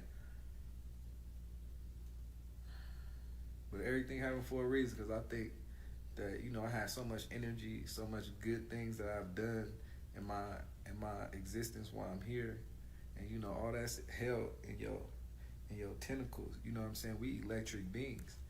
So with that and the favor of God, I'm here. And I'm going to always be here. I'm going to stay here until you don't want me here no more. But that's my story about Colombia. That's what I went through in Colombia. Will I ever go to Colombia again? I don't know. It's a beautiful place. But I for sure need to touch up on my Spanish a little bit more.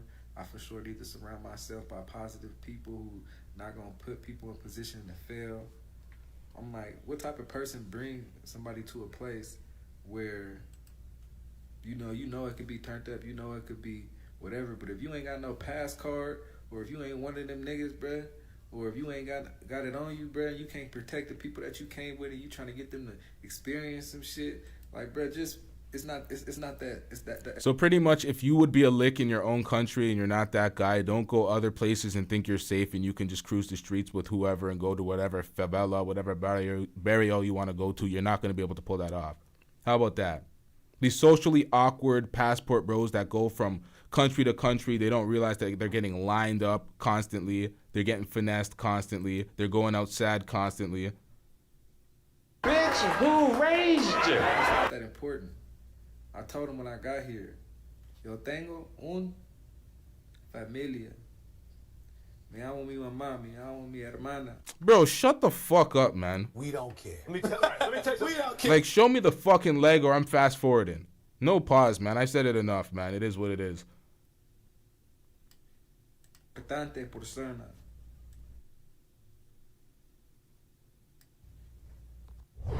Hello everybody, it's Auston Holleman. I am back again here in Asuncion, Paraguay, doing a unusual video, a reaction video to a good friend of mine, Zoda Barber. He's a world... Ah, shit, Taylor.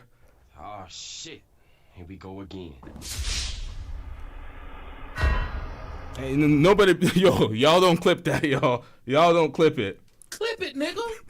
Travel, he's been to probably double the amount of countries that I've been to. And he brought up a very important topic. Shout out to him. Go look at his channel below. It'll be in the title, in the description, and the first pinned comment.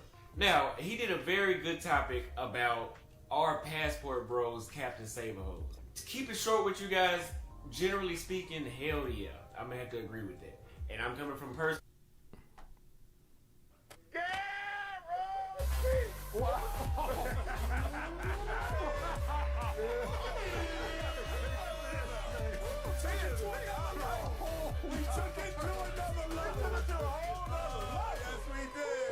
Topic about our passport bros, Captain Saberhoes.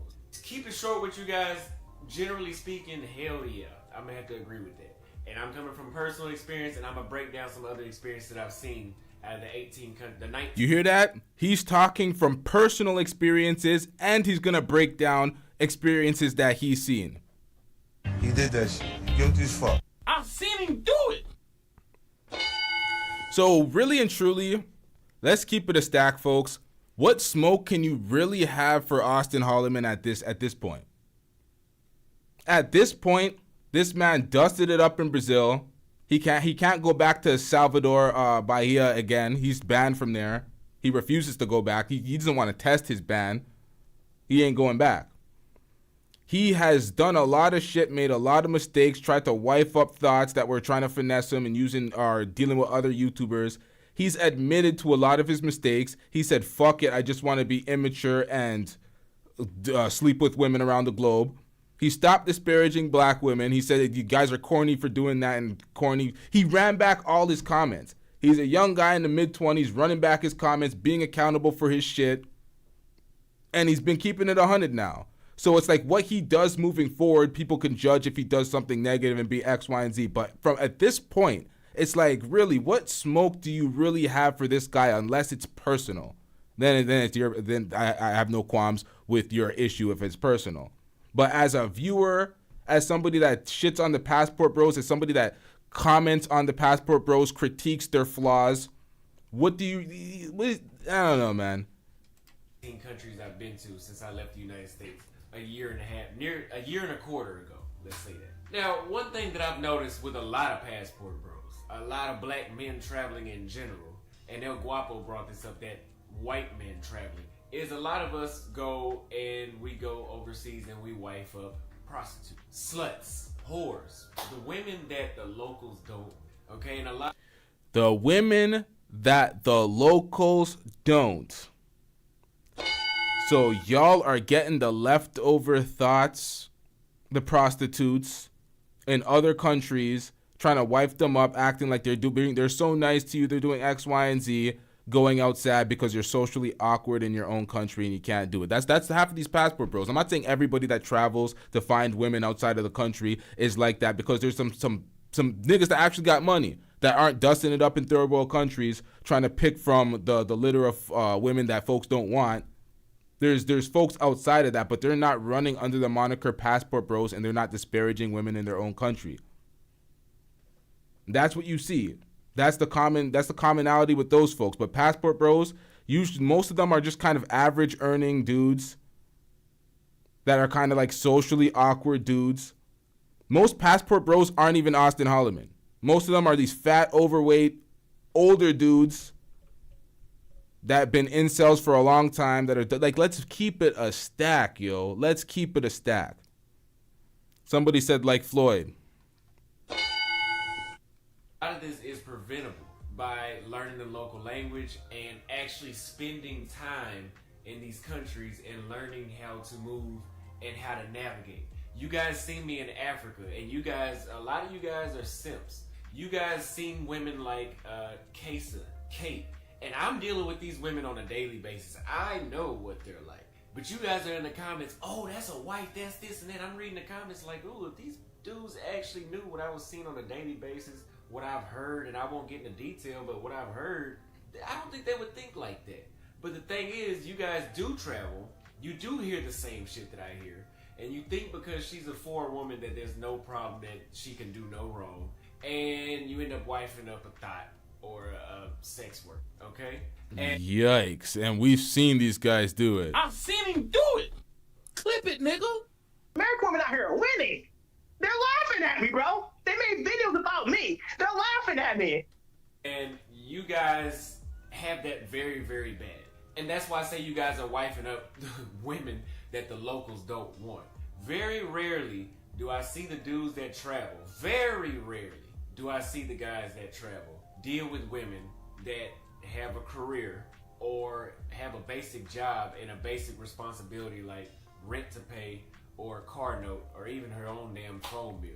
Rarely, very rarely does he see it. Now, we've seen him respond and react, and well, I can't say we've seen him respond and react to, but we know he sees Floyd's videos. We know he said certain things that were subliminal message towards Floyd and the way he maneuvers with these women, how he's basically saying that you can tell that these women are prostitutes or the type of women that only target the tourists.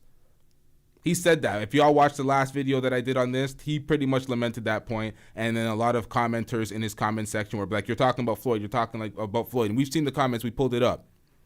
So when he says he rarely ever sees this, we see Floyd talking about, oh, he's with this geography teacher. He chopped this police officer. He's talking about all these career women. But this kind of goes directly against what you're seeing from I don't know, man. It's looking weird. That have a career or have a basic job and a basic responsibility like rent to pay or a car note or even her own damn phone bill. A lot of guys are going, and I'm not dissing women out of the favelas. I know some women out of the favelas that are solid women that have futures. For example, Vibe with Fred, his girlfriend, I met her and her entire family. She is the exception.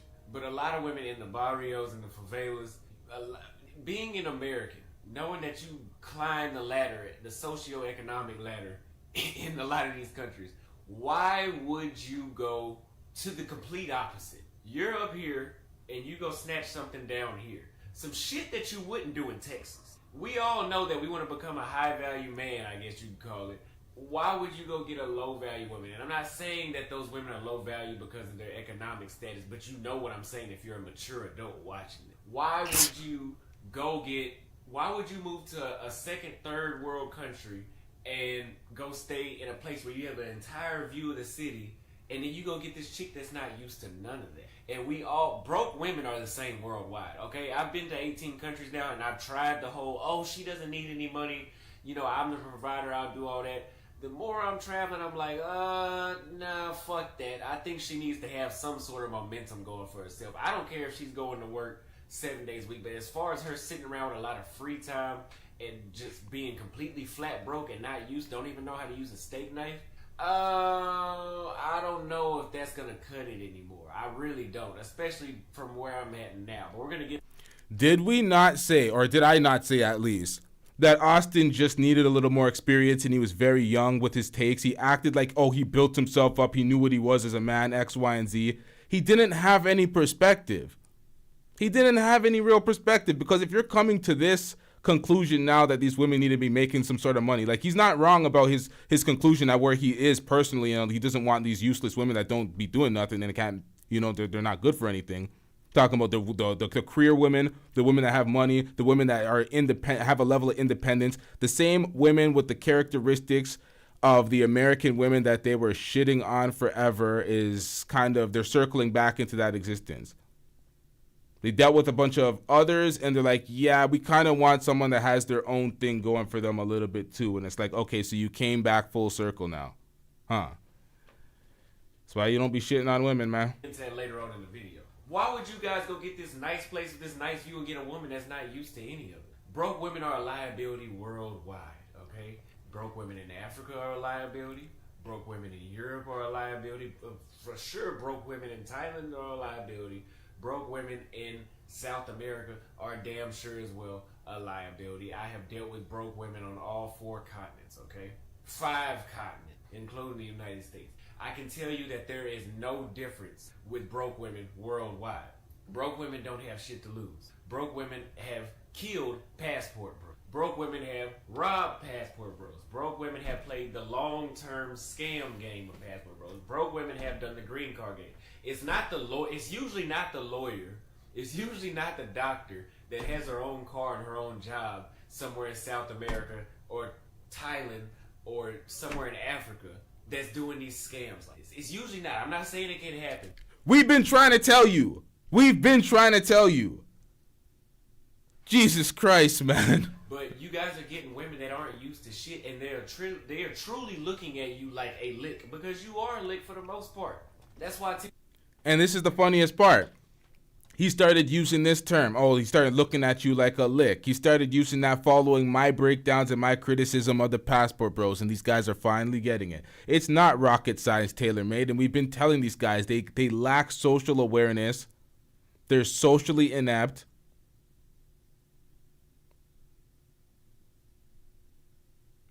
A lot of them are socially awkward. A lot of them don't get body language. They don't understand anything. They don't know how to read a room. And this is me speaking specifically on the passport bros in general.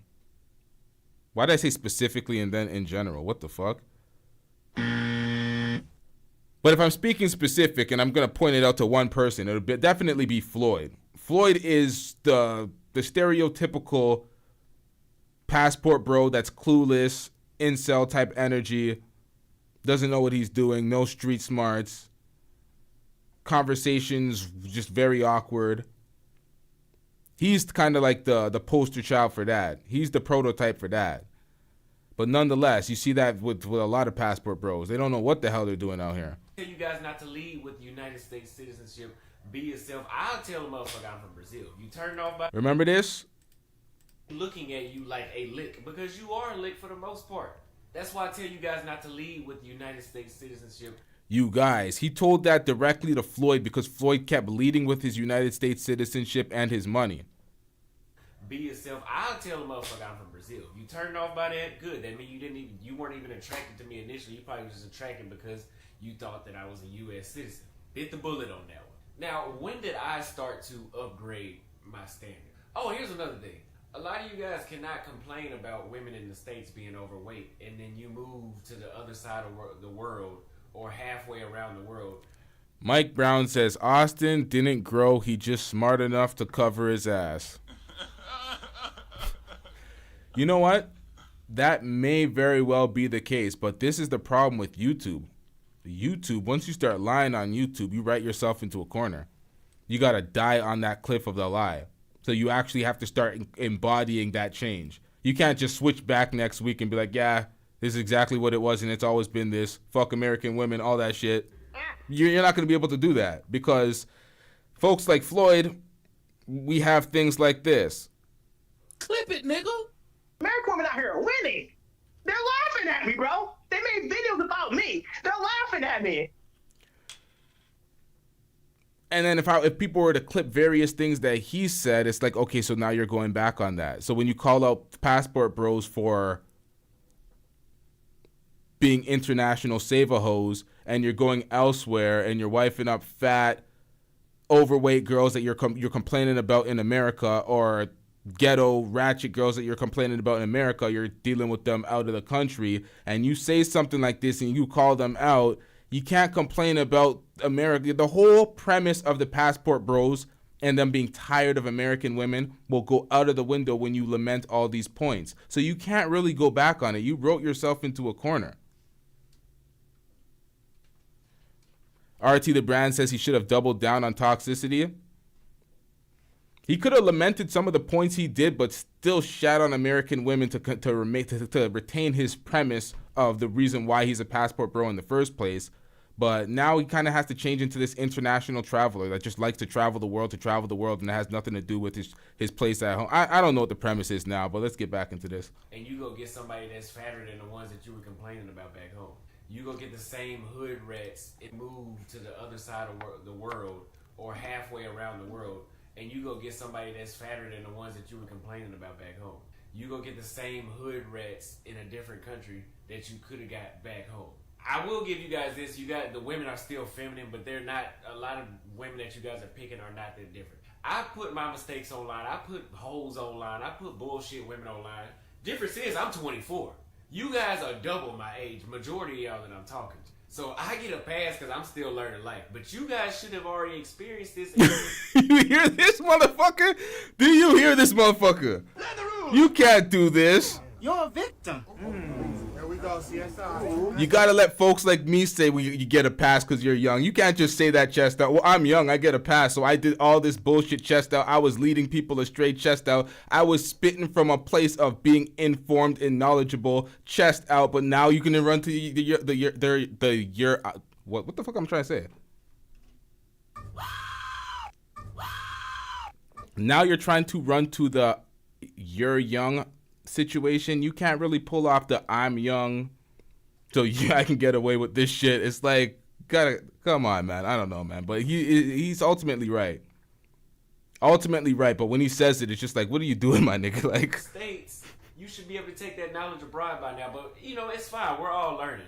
That's why I bring this content to you guys. Now, let's talk about how I got out of that. Because when I first started traveling, I was going to Brazil. I didn't care if the chick was from the favela. When I was in Colombia, I didn't care if they was from the barrio. that is right, 3367. I'm just going to call you that because it's shorter. You can't give yourself a pass. There's no excuse after you know better. That's facts. So you can say now that you know better and what you were doing was stupid and kind of run back what you were doing. But you can't, after that moment of acknowledgement, you can't really do shit. You can't do that. So you're absolutely right.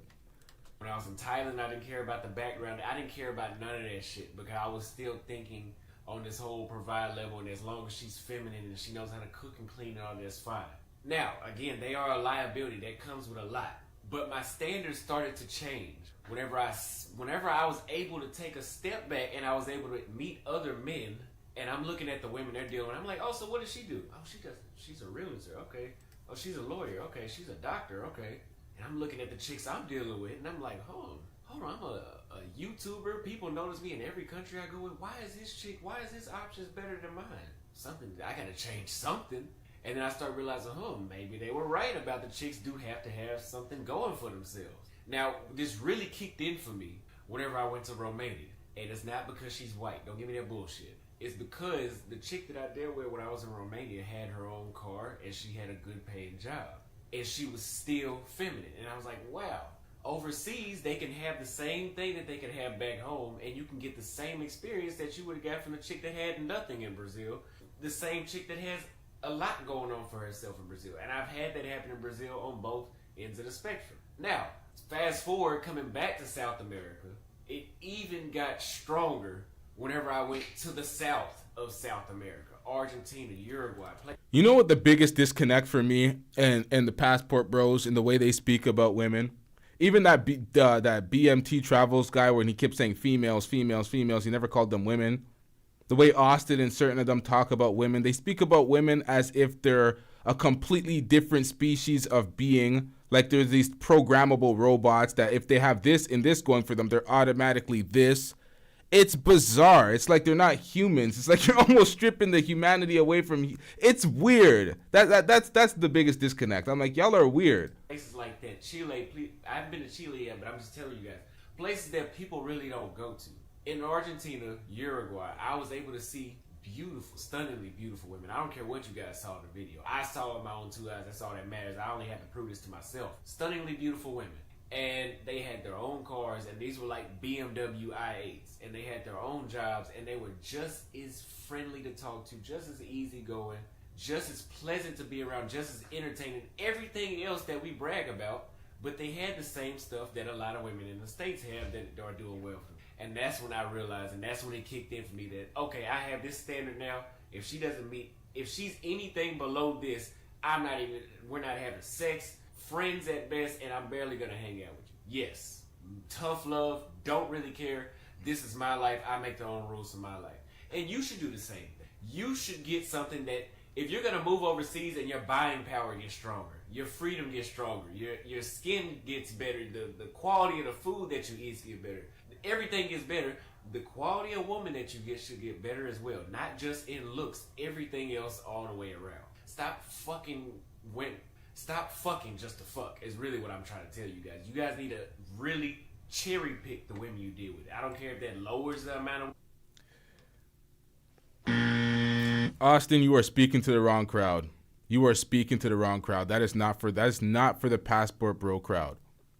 I'm more inclined to agree with you when it comes to this shit, but the passport bro crowd, they're dusting it up. Them brothers is starving. They gotta take what they can get. Them niggas is thirsty. They're flying across the world to pay for pussy. Them niggas is starving out there. They don't get to choose, pick and choose and have standards. They have to elevate themselves higher to demand a higher standard.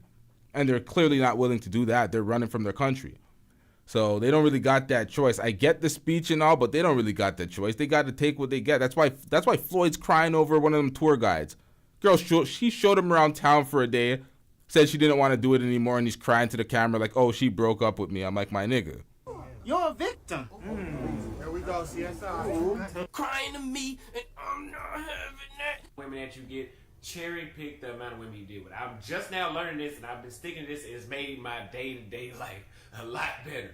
Now, we're going to take a break for a second. If you guys would love to have the cheat code, and you would like me to walk you step by step with all the experience that I've had so far in the past 15 months, you can book a consultation. I have a one-on-one phone call with you, and I will discuss where you should travel for your first trip. If you don't get that bullshit out of my face, bitch.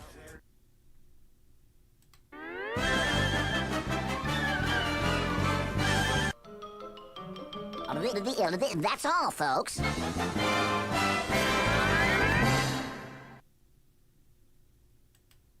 These guys really got to stop selling consultations. And you're 24. You just got through saying that you made all these mistakes, but we got to give you a pass because you're young. Now you want to sell us your knowledge at 24, and you say we should know better than y'all because we're twice your age. I'm not twice your age, but the people you're talking to, it's like, what are we talking about out here, sir? What the hell is going on? After all that, you pitch this? What the hell was that? This is a way better pitch than Floyd telling y'all to hit the GoFundMe because you're collecting passive income and not providing anything. But at the same time, it's like, my nigga, nobody wants these damn consultations. What the hell is going on? Shout out to Anti-Gravity 74 with that $5 super chat. I'm getting rich. Anti-Gravity says, peace LTTV and chat. Shit, that damn super chat went away. Hold on, let me see this. It says, peace LTTV and chat. If they had shit going for them, they could get women with shit going for them abroad. Also, Austin ain't young. He don't get a pass. This is the thing. If they had something for them, they would absolutely be able to get find some women abroad. They'll be going to better countries as well. They wouldn't be going to countries that they know are dangerous as fuck, going to the favelas and the barrio like it's safe places. It's like they wouldn't be doing that. They'll find themselves in places that you see people like Passport Heavy, people like Check and Effect. Check and Effect will go to Ghana, go to the nicest places in Ghana, go to Kenya, go to the nicest places in Kenya. Passport Heavy will go to the nicest places in Rwanda. Like, these guys will go to the nicest places. They won't go to the ghetto parts, the ran down parts.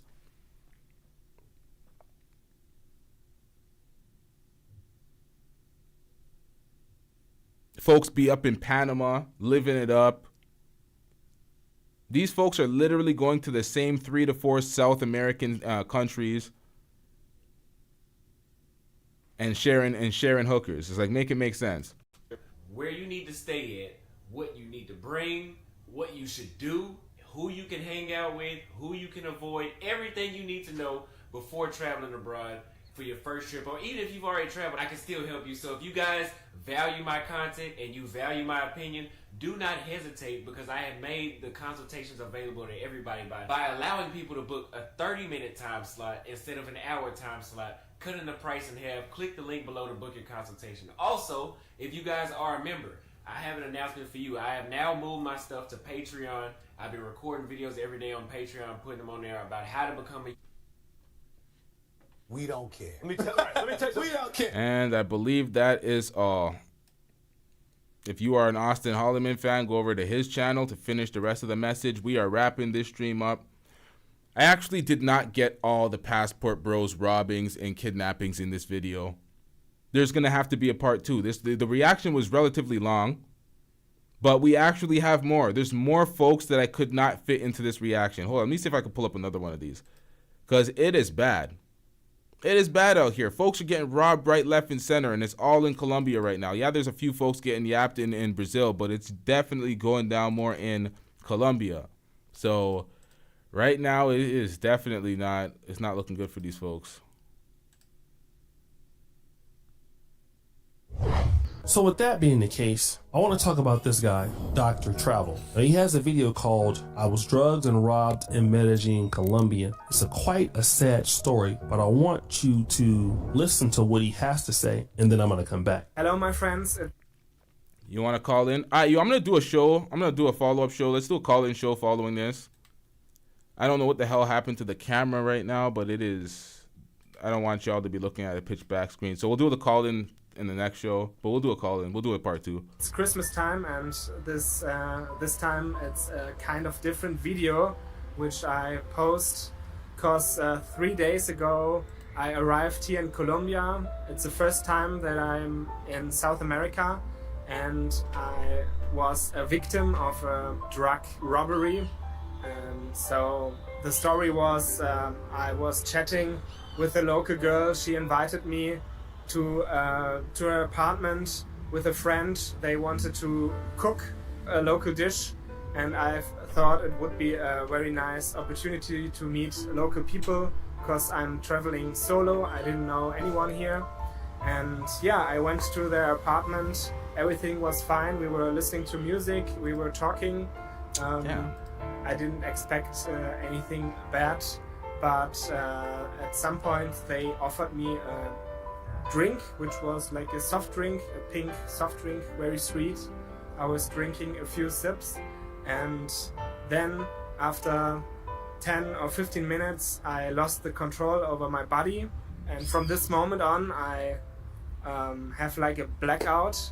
I woke up in the morning without my phone, without my bank card, and then I somehow made it back to my hostel. I think I met a guy who paid a taxi for me, because he said, dude, you got robbed and drugged.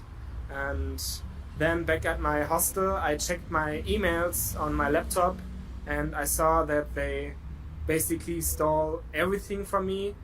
Since they had the access of my Face ID through my phone, they were able to see all my login data of my internet accounts, so my bank account, and also my saving accounts. I'm a member of some crypto exchanges. These were my savings, and they stole everything. I can show you the emails, I'm not lying. So what you see here is that they first changed the password of my Apple ID, then deactivated the tracking function of my phone, and then also the connected bank to my PayPal account.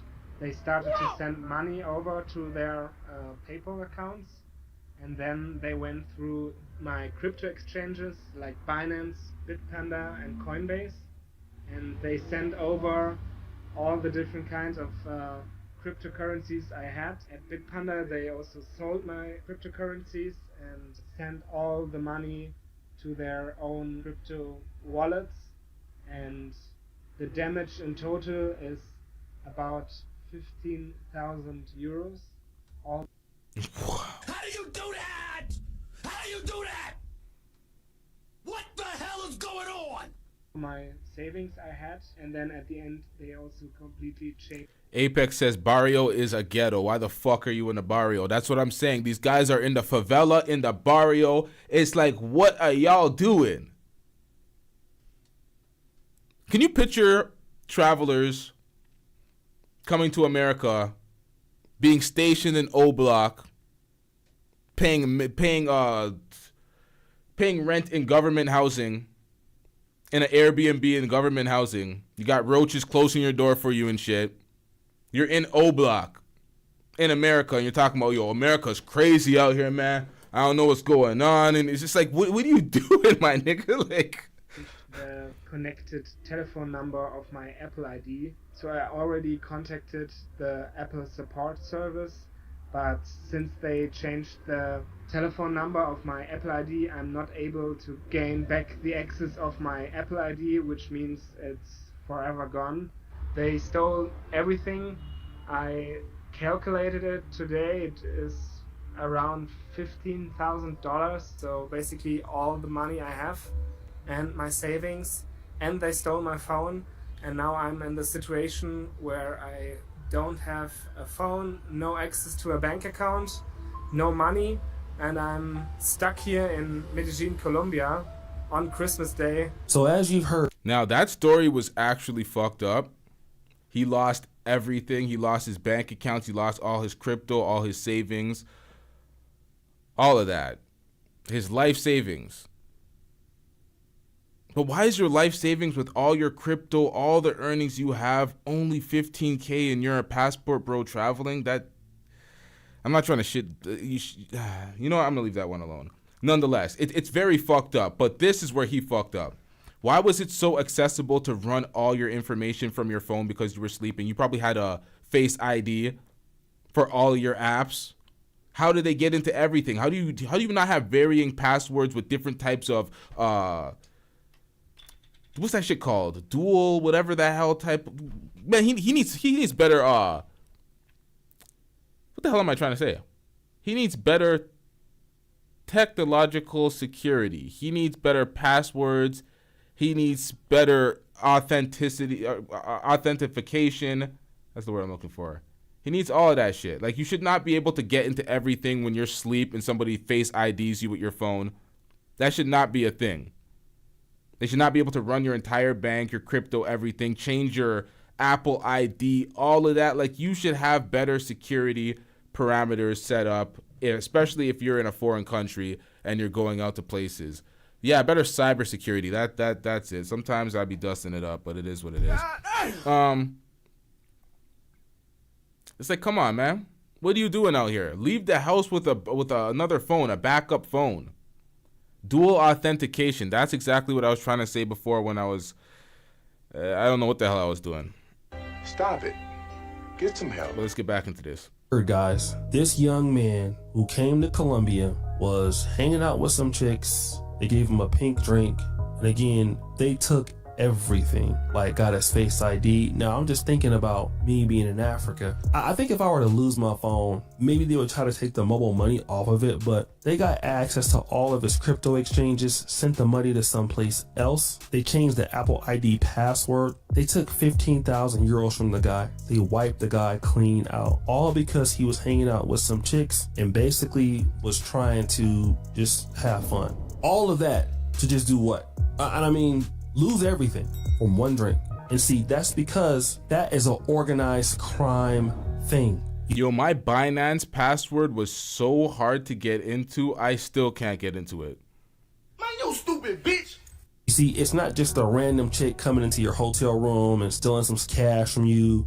Or no, these people are trying to do things even if it requires you to die. They'll do it because there's not much protection from the law. And this is what's going on here. Guys need to understand this is what's happening. And this is what's going to go down. Guys who are going to continue to go to Colombia and even match with chicks on Tinder, invites chicks to your house, things like that. I mean, you're running a risk of playing around with your life, man. And just to hang around ladies who are offering you drinks, I mean, that's crazy. If a woman is saying, you know, hey, we should have a drink. Can I make a drink for you? First of all, What woman do you know that really cares about you, wants you to have a drink? And again, this is kind of what guys are believing because you're in a different country and you're like, wow, you know, these chicks are so nice. It really is more different than where I'm from. They really care about me like that. Like, no, they don't, bro. It's like nobody is that nice. Nobody is that nice that they want to make you drinks and they want to make you stuff because they like you. Nobody likes you that much. Right? And when they know that you're only on a 7 to 10 day in their country, knowing that you can't communicate with them effectively in their country because you don't know the language and they barely know yours, but they like you so much that, come on, man, some of these guys just can't. This is what I'm talking about. If you can't read the room in your own country, you're that damn socially awkward, you don't get certain things, try traveling to another country when there's a language barrier and they can still see your body language and they can still tell that you're a weirdo. They can still tell you're a socially awkward weirdo through the language barrier. I was saying that when I was reacting to one of the Floyd videos. A girl was looking at him crazy like, yo, what's wrong with this weirdo? He kept saying the same 3 words. He kept saying amiga, bonita, mujer, and she kept looking at him like, what the fuck is wrong with this nigga? So it's like they could see some of the weirdness. Like, man, these guys are just dusting it up, man. They got to actually do better. They got to take a step back and reevaluate themselves. It's exactly what I always say when I do a passport bro reaction. Wherever you go, there you are. So you're taking yourself everywhere you go. And most of the times the problem is you. And that's the problem these folks, they don't understand. Auston Holleman just needed a little more experience for him to actually start understanding things. The rest of these old motherfuckers, what is their excuse? You gotta stop being stupid. Don't be dumb. Don't be silly, all right? Nobody cares about you that much at all. Completely, they don't, right? You'd have to be a complete... This guy's story is so fucked up that they ran everything from him. Hopefully he has family, but on his channel, putting a story like this is definitely gonna pull at some of the heartstrings of his viewers. And some people are gonna feel sorry for him and they're gonna definitely hit that Cash App, or I don't even know, does he even have a Cash App available? He doesn't have his phone, he has none of his accounts. How are they going to donate to him? How does that actually work? How do you save this guy from this situation? He's in Colombia, doesn't have his phone, doesn't have any of his accounts. Wait, how is he in his email then if they switch his Apple ID? So many questions. What is he streaming on? How did he get into his streaming account? Interesting. Now the questions come into the chat. Did he really get robbed? Yeah, okay, Dave. It's like, what the hell? You know what? We're gonna keep this. We're gonna take the story for face value. Although a lot of these stories have had some holes in them. Internet cafe with a guest login. But how is he on his YouTube account?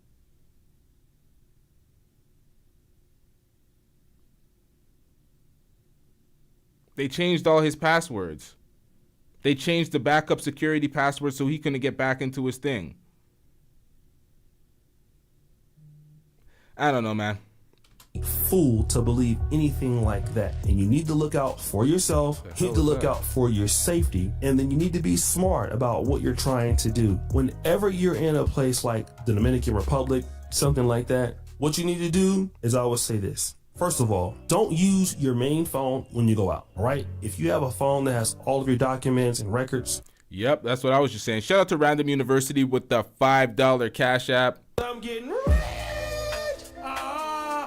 Random University says, be better, hit that corner. Shout out to Random University one more time with that $5 super chat. Y'all do not forget that the super chat and the PayPal exist. Shout out to everybody that remembers that the super chat and the PayPal are the PayPal and the, what the hell am I trying to say? The Cash App exist, not just the super chats, although the super chats are lovely. Shout out to all of y'all. Shout out to everybody that hit that like button. The likes definitely help. The likes are free too. Shout out to y'all. Let's get it. And what you should do is take a phone that you don't mind losing, traveling with the phone that you're going to have for Colombia, something like that. Right? Let's say, for example, if you were to get drugged or something, they would be able to just take that. Now, if you were to have a wallet, okay, you could take more than one wallet. You should consider having more than one wallet so that if they get you for your wallet, then that wallet is not going to be there, right? Then you should never take anybody to your home or anything like that. See, this is the thing. When O'Shea does these videos and these breakdowns, he will show the people that get robbed. He'll break down the situation, and then he'll offer advice. You should do this. You should do that. So these guys will actually be better about it. And he's not chastising them. He's not over criticizing them. So they can actually receive the information from somebody like O'Shea. There's no excuse to be, oh, I don't want to hear that shit, be back. Like, y'all got to understand that he's giving y'all some good advice. Move a little bit better out there. Have some damn street awareness, some street smarts. Deal. If you're in a place like that, you should deal with somebody that's not where you're living at. Get another room. So if you're going to meet somebody, things like that, you happen to lose consciousness, then, let them get you for your fake phone and get you for whatever else while you keep your other stuff where you needed to keep it at. Preferably in a hotel. It's one of the few places where I would say you need to stay in a hotel, all right? If you're leaving, living in Colombia, you can stay in a very safe place where people are afraid to go into those places. It's facts. I would not get an Airbnb. So just look at those safety things.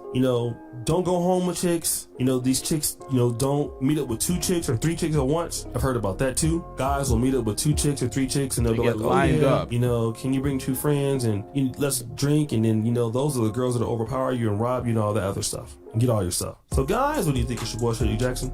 Back at it again with another episode. See, this is the thing. These guys always get finessed with there's 2-3 girls interested in me. Oh, yo, look what's going on. They get on their live stream and it's like, bro, how stupid are you? They're getting ready to line and finesse you. Why would these 2-3 girls that don't understand a word you say and you don't understand a word that they say be so interested in you randomly when you're dusting it up in this $16 goddamn Airbnb? So when O'Shea says get a goddamn hotel, yeah, stop penny pitching in these third world countries and go get a hotel, man. Y'all want to wave that American dollar? Well, actually spend that American dollar, man, on yourself. Got these folks like Floyd doing cost of living videos for the women in the video. Like, what happened to the cost of living for you? Like, just chest out trick and try to disguise it. Try to disguise the trick and, oh yeah, cost of living. You gotta pay for food, right? But why are you filling up her fridge and then going home to a dusty, empty fridge? Roach is opening the fridge like, hey, yo, what the hell happened here? Ain't no goddamn food in this crib.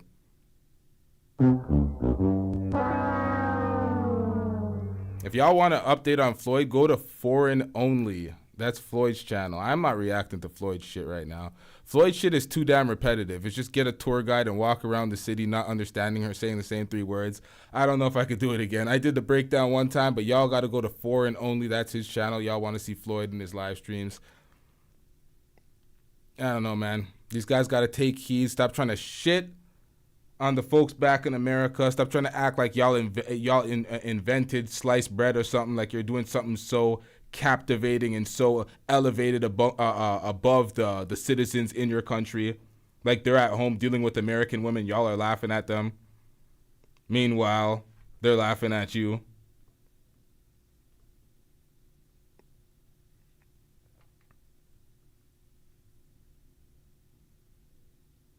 Now, let's do something real quick.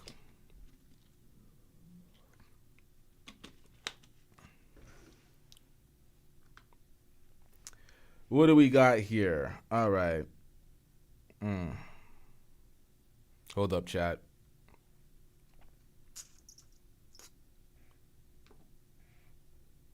Clip it, nigga. American women out here are winning. They're laughing at me, bro. They made videos about me. They're laughing at me. Clip it, nigga. Butt ass. Clip it, nigga.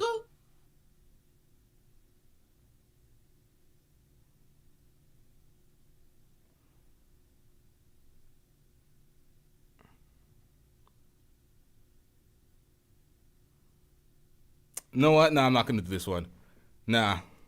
I have some clips in here that are pretty funny, but I'm like, you know what? I'm not going to do it this one. This is for another show. There's some bombs that I can drop in here. I'm like, you know what? This is for another show. I know y'all are going to enjoy the beef shows where folks get cooked. I know y'all are waiting for those shows. I have one in the cut that I just got to assemble up a little bit. And I know folks want me to cook this guy so badly, but I'm like, yo, this is redundancy. It's really redundancy. I'm like, it could get really... Let me tell y'all the truth. I have some shit that on my hands right now. Pause. Wait, shit on my hand. My phrasing's trash, but it is what it is. Y'all know what I'm talking about. I got some shit on deck that could ruin somebody's New Year's and Christmas holidays. Somebody can absolutely get cooked right now, but I'm like, it is unnecessary. It's redundant. Why am I gonna do that? Oh, I got this material on you. You're looking real bad and dusty out here. It's like, do I need to do that right now? Like, folks are campaigning for it, and I'm like, yeah, we don't really need to do that. We got Fatty running a defense with 8.5-hour shows, speaking about me for 3 minutes, wondering what the hell I got to cook him with. It's like, bro, we don't even care. What the hell is going on out here? But, yeah, let's play an egregious game of demonetize my own stream because I want to play Clip It Nigga right now. But, yeah, we got to do some of this shit. Clip it, nigga! I'm like 92% sure, but I should be allowed to say the words like nigger or faggot within the context of an appropriate discussion. Clip it, nigga! Destiny, you said nigga like 1 month ago. I would never even utter that disgusting fucking word. I would never, ever, in any circumstance, would I ever fucking say that. So, that is not true. Clip it, nigga! Bro, do you even know who the fuck I am? Like, I just said the N-word to you like 15 times like 2 minutes ago. How are you gonna say this one? You know, like... Clip it, nigga! Instead of rebuttal, he's just giving me complete butt. I just got a whole lap of butt cheeks from this man, and he's calling me gay. And you don't want throwing it back. Stick together. Pause. He knows he can have it. Pause. You see what I do when I got the rock. Pause. Let me just put this in real quick. This is Daniel, by the way. Clip it, nigga! I make money off of my husband's real estate, so I don't know. Wait, what? What? Excuse me, bitch? Clip it, nigga! I make money off of my husband's real estate, so I don't know. Wait, what? What?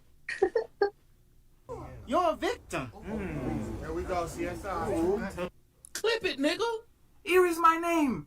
Claudio Rafael Silva Landim. My full name. I write it on the back. This is my ID number. Why don't you go to the cops? FBI, open up! Come on out, you rapist! Go to jail, you son of a bitch! All right, hold him back. You go to jail! You're a victim. Here we go, CSI. Clip it, nigga! But check this out. If we're truly men in an archaic society, I wouldn't be gay because I could beat you up and take your booty. You'd be gay. I'd be content. Who the club is You're a victim. Here we go, Clip it, nigga! Yo, hold up. Nah, Brother Jumbie be cooking in these. I'm not shitting on Brother Jumbie, but these drops be killing me. Hold up, yo. Yo. Hold up. Oh, shit. Ah, shit. Yo, shout out to Brother Jumbie. Shout out to Brother Jumbie.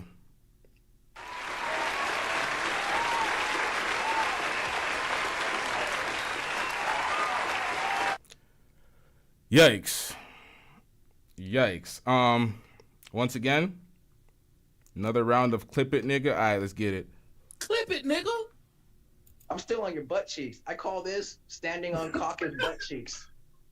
Because you haven't given me a good rebuttal yet, man. Clip it, nigga! Oh, the only thing I'm wearing is your butthole like a shoe because you came up here talking about shit you didn't know. Clip it, nigga! We're not going to chop off subject because your booty cheeks is still getting spanked. Listen. Stick together. Pause. He knows he can have it. Pause. You see what I do when I got the rock. Pause. Let me just put this in real quick. This is Daniel, by the way. Now, I have to react to that Brother Jumbie debate because the moments without context and just the clips, they sound wild. But when you see it in context, with the way the man was cooking the man in the debate, it makes so much more sense, and it's so hilarious. I was watching this like, why in the fuck didn't y'all send me this shit in the Discord? I was dead when I actually watched the thing play through when he was. I was like, yo, it's wild as hell. It's wild, but that's what Brother Jumpy does. Brother Jumpy be cooking out here. Shout out to everybody that hit that like button. Shout out to everybody that watched the majority of the film before we got into the fuck shit. The reaction that had substance. Shout out to everybody that paid attention to that. Brother Jumpy, you backstage, but my camera died already. Shout out to Brother Jumpy. I'm gonna pull you up. I'm pull you up anyway. Hold up.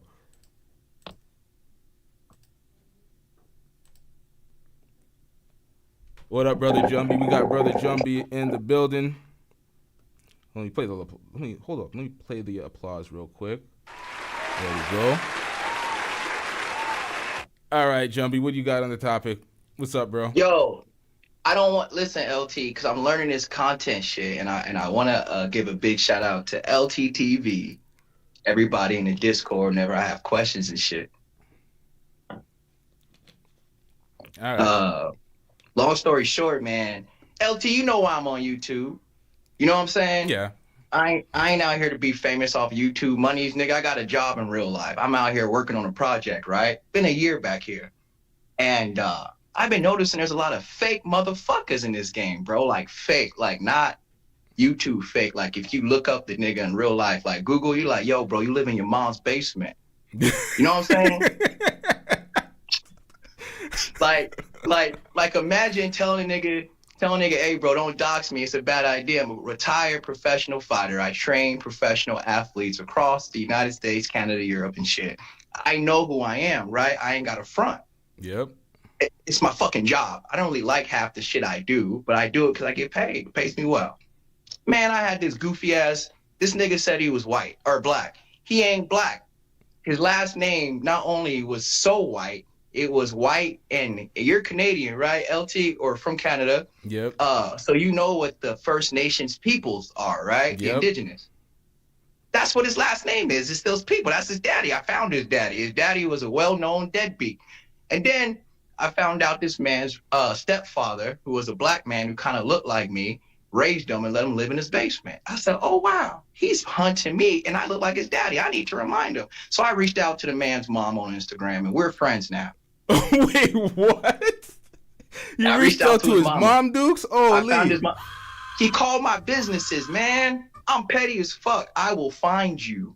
And so I say, you know what? I ain't going to disrespect this bum. He only gets 22 spins a month average on Spotify from like 18 mixtapes. If you put out 90 songs, only get 22 spins a month, delete your equipment. You're done. Delete your shit. Nobody's listening. I'm talking super trash. So I started going in on this guy because he gonna tell me about shit I know, LT. The more I found out, this nigga is trash. He lives in his mama basement. He got 3 baby mamas. They've been reaching out to me on Instagram because they want to link up when they come to California. You know what? I'm going to take care of it. I'm going to treat them to a nice, all-expensive trip to California to come see what a real nigga look like since they baby daddy ain't shit. On top of that, I sent his mom some really cool stuff for the holidays. Hopefully, she takes pictures and wears it for me. Other than that, man, this is a complete troll on this character. Yo, and when I Jumpy, yeah. the chat wants to know who you're talking about right now. I didn't want to, because when I do this, LT, I low-key want to give the YouTube world the chance to do what they want with it, because this shit is gold. I ain't never found so much dirt on nobody, but it's this stupid dude named I Am Speakeasy. Jesus if you go look at I Am Speakeasy, he has probably the lowest spins ever from any Canadian artist that ever existed. George Michaels has more spins than him on commercials. This dude is trash, dog. It is just the worst shit I've ever seen on YouTube. So then I started digging more. Why does he think he could talk to me? And I started looking at these niggas in his comments and his chat. And there's people we kick it with too, LT, in this YouTube street. So I was like, all you niggas is fake? Nah, these niggas play fake games with personas because they suck in real life. And I'm going to prove it. I'm going to prove it. I'm going to show it. Yo, do you know how much times? Yo, nobody knows anything or everybody's oblivious to everything until you pull up a receipt or something. You pull up a screenshot. So wait, what the hell is going on now? Wait, we have agents in our... wait, what the hell? I'm not privy to this. I thought I was inside on this and I knew what's going on. What the hell is going on? That's why I was in the Discord being honest with everything that's going on. There's a lot of agents in these chats working for beef channels, setting up fake beefs, getting info on each other, pretending to be friends and shit. For real. Wow. I'm not a YouTube nigga, so I don't give a fuck. So if you try to play some goofy shit on me, I'm gonna find the truth out about you. And then here's the luxury I have, LT. If anybody feels some kind of way about it, they can go to one of my many gyms, places I work at, do work for, and ask for me by name, and I'll beat the living shit out of you with a smile. I swear. And I'll make you sign a waiver. Everybody will watch. All the cameras will be on, and I'm going to spank you. I'm going to pull your pants down, show everybody your Walmart drawers, and spank you. No pause. No pause. Because I'm tired of niggas who live on welfare telling me about money. Man, this man made fake accounts about me on YouTube. I found the accounts. What the fuck is going on, man? Doing 9 and 10-hour streams to 7 people. All the while only getting 22 plays a month. My brother and Rachel Dozalism, you are worried about the wrong nigga shit. First of all, you need to find out who your real father is. I did, wasn't hard. He don't like you. Second of all, your mom's a nice lady. You should pay rent and take care of your kids. She's tired. Third of all, nobody liked your fucking music, Speakeasy. Not one person said that shit was good. Okay? Anybody who's rolling with Speakeasy, you've been living content for the past 2 months. And I have so much on you that I can't wait to drop and Stay Gold, episode 1. So if we had a conversation in this Discord and I said, hey, nigga, I'm on to you, I'm going to tell you why. But that's all, LT. But I want to tell you, LT, you are probably one of the most genuine, real people in this journalistic game I've encountered on YouTube. There's no persona. There's no fake. You are who you say you are, man. And I want to tell you that's rare, dog. It is so rare. Because a lot of the dudes in these Discords want to be you, can't create the content you do, so they're emulating you, my friend. And that's why they stick around. A guy like me, I'm just going to tell you what I'm here for. I told you day one, LT, what I'm here for, and I'm here for that still. But yeah, a lot of these fake niggas on YouTube like Speakeasy and the ones who hang out in those circles really don't have content to produce. They need beef. They need reaction. They need those things because they can't create original content. They cannot. And I'm going to prove it. So yeah, that's what I want to say about Speakeasy and friends. If you guys were down and you thought the Speakeasy thing was cool and you were shit, I saw you.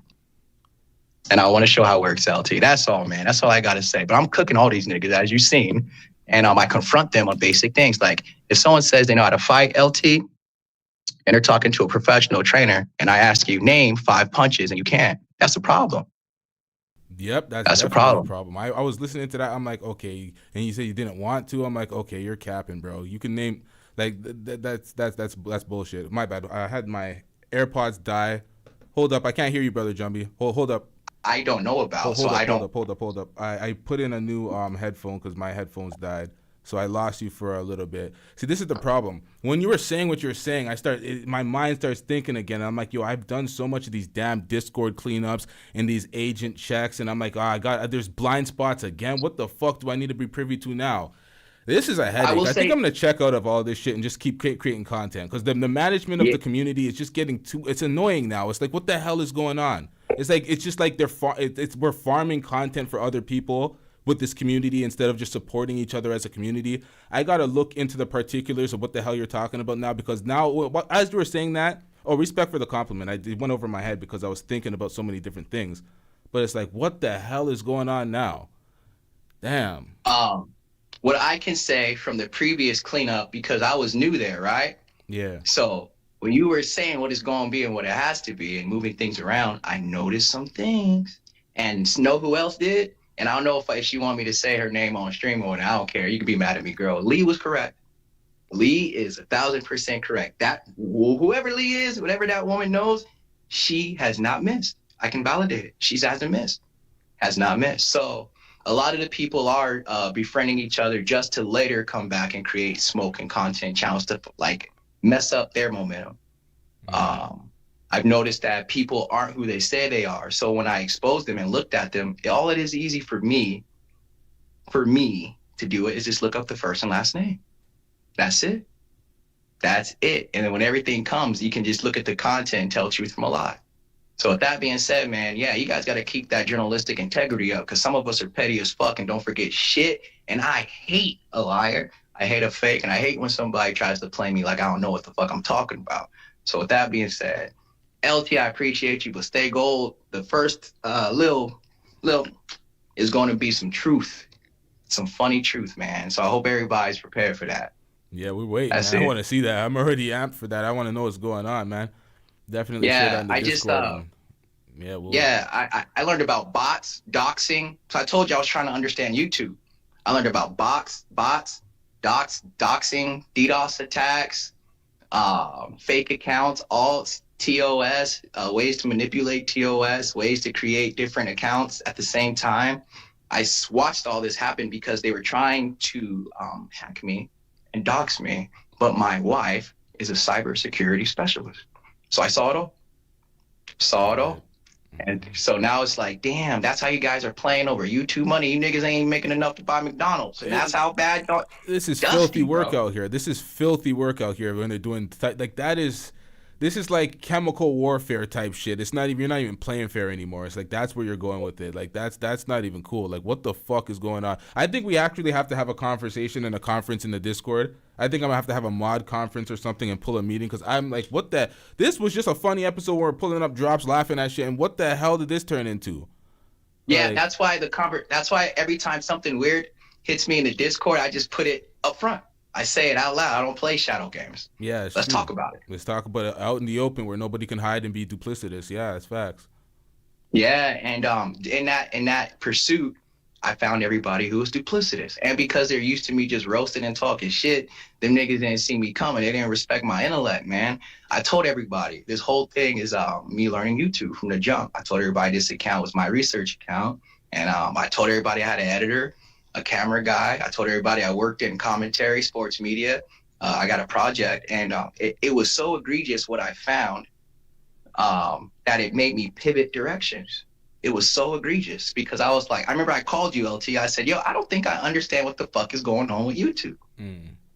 Yeah. And breaking down persona play versus reality, just because you're using a persona online to create a product doesn't mean you have to be fake.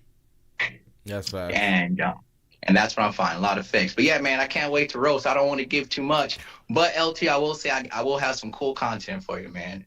Yeah, man, we can't wait, man. We can't wait for Stay Gold Radio to put out some content. We're waiting. We're gonna promote. We're gonna help. We're definitely. I'm gonna have to talk to you behind or in the Discord about some shit and get some updates because I'm still perplexed. I'm just like, what the hell is going on? But yeah, shout out to you for calling in. Good work. This is the thing. When you are a comedian or you're quick and you're witty, I don't know why people would think that you should play with somebody like that's intelligence because it requires a level of intellect to be quick, witty, and have those type of jokes on deck. Most comedians that I know that are sharp comedians, I don't know if you consider yourself a comedian, but fighter, ex-fighter, comedian, we can label you that. Anybody that's quick and witty with comedy generally ends up being funny. You see it with Dave Chappelle. You see they're very introspective people. I don't know why people just sleep on folks and think they're stupid because they just come with jokes. It's like, I don't know. Yeah. Man. And then playing on my intelligence like that, like I can't see through bullshit. Like I don't understand. Like I even had one conversation with one of the guys. He's a friend. We actually had to talk about it because I was about to 30 for 30 him, bro. I was about to give it to him too. I was like, you know what? Fuck it. I'm going to go after everybody. But then I realized, damn. He's in the blender too. He don't even see how fake this shit is. So if I attack this nigga, he not even knowing he's used. Damn. You know what I mean?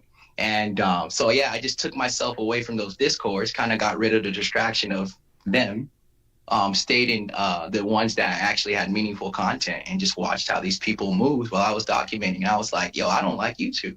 This shit y'all niggas doing in YouTube, if this was the fight game, they'd catch you backstage at a show and give you a Nike party. Be like, yo, rough his legs up real quick. He moving funny. That's it. Rough his legs up. He moving funny. That's the thing. You literally can't. That's the thing that I had to learn the hard way when it comes to YouTube. You can't apply any type of societal environment and try to apply it to YouTube. The way you move in the hood, you can't move like that on YouTube. The way you move in your job and in a corporate life, you can't move like that on YouTube. The way you move in the fight industry, you can't move that way on YouTube. It's way different. Everybody, I can't even put it into words and articulate how the YouTube space is, but it is very different from anything like I've experienced in life when it comes to the way how people maneuver. And that's Yeah, just clout, it's- attention, and fame. That's how people are going to move around those things. And sometimes I forget because this is a business to me, and a lot of people are just either fans or people that call in here and there, people that try to grift the wave, whatever the hell their intentions are. I'll forget that because it's a business to me, and I think everybody else that's doing it as a business is doing it for the long term as a business, not a quick grift, come up, try to catch clout, fame type moments, try to step on you to get a moment. Like I don't know. I look at it a little different than a lot of these folks, but it is what it is. Yeah, and that's why I don't play. That's why if I got a problem with somebody, I'm be like, hey, fuck nigga, you look funny, and I'm gonna tell him I could beat him up at the end of the day because that's reality. And the truth of it is, yeah, man, a lot of these dudes in here, man, move like fucking weird Insta models, dog, and that shit's sad, bro. Like, if it's fake and you know it's fake, don't promote it as real, because if somebody pulls that cover, you're gonna have to defend yourself. And if you don't know how to defend yourself, booty cheeks in the wind, real nigga clapping, no pause. But yeah, man, that's all I had to say. I appreciate y'all. I appreciate the chat. I'm on super chat timeout LT because I was going crazy all month because I felt bad for Speakeasy's kids. So every time I insulted them, I sent money so they could have Christmas. But other than that, man, we back to regular scheduled business, dog. Thanks, LT, for having me up, fam. Yeah, thanks for calling in, Jumbie. Shout out to brother Jumbie with calling in.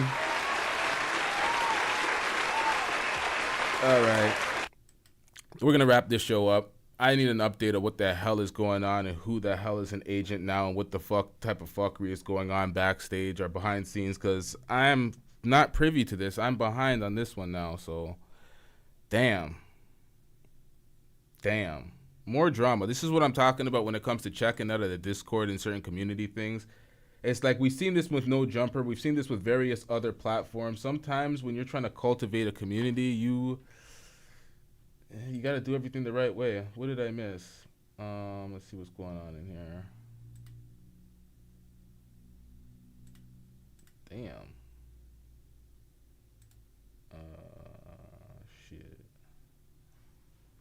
Get some background music up in here.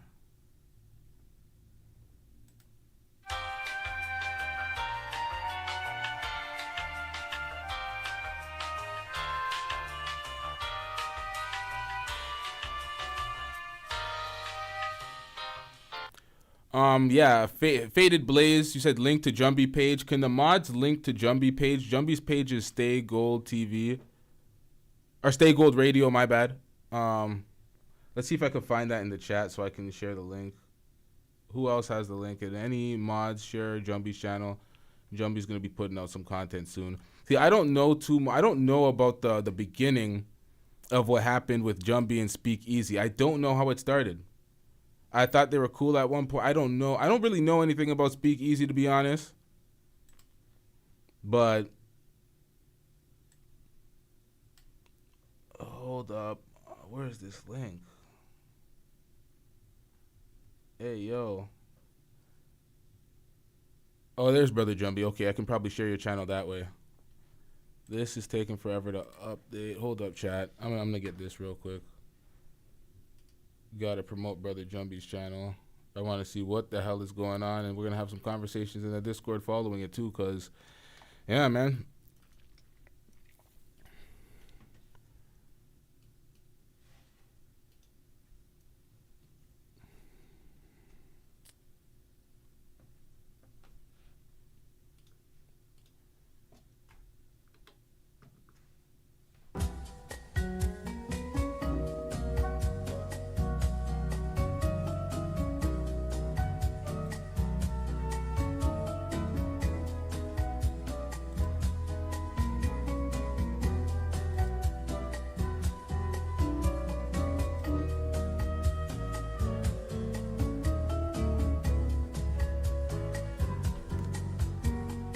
Man said I got the Illuminati tattoo. Bro, this is Naruto. What the hell are you talking about?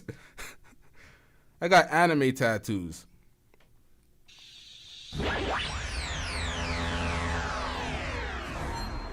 Alright, so I shared the link to Brother Jumbie's channel in the back. This is Sharingan. This is not no Illuminati shit. This is the This is a dojutsu. That's what that is with 2 kunai blades. That's something completely different. But yeah, shout out to everybody in the chat. Shout out to everybody that hit that like button. Shout out to everybody that supported the channel via Super Chat, PayPal, or whatever else. We are out. A lot more to react to. A couple more Passport Bro videos to react to. But I think we're going to do something else. Another reaction. Oh, shit. Tasha K, Kevin Hart. We might need to do that show. We might need to do the Papoose Remy Ma show. There's a bunch of things that have been happening in the mainstream media that we need to cover. But definitely the Kevin Hart, Tasha K thing, we need to cover that. So shout out to y'all. Hit that notification bell. Hit that subscribe button if you aren't already subscribed. And I'm gonna get out of here because I'm struggling. We out. Yeah.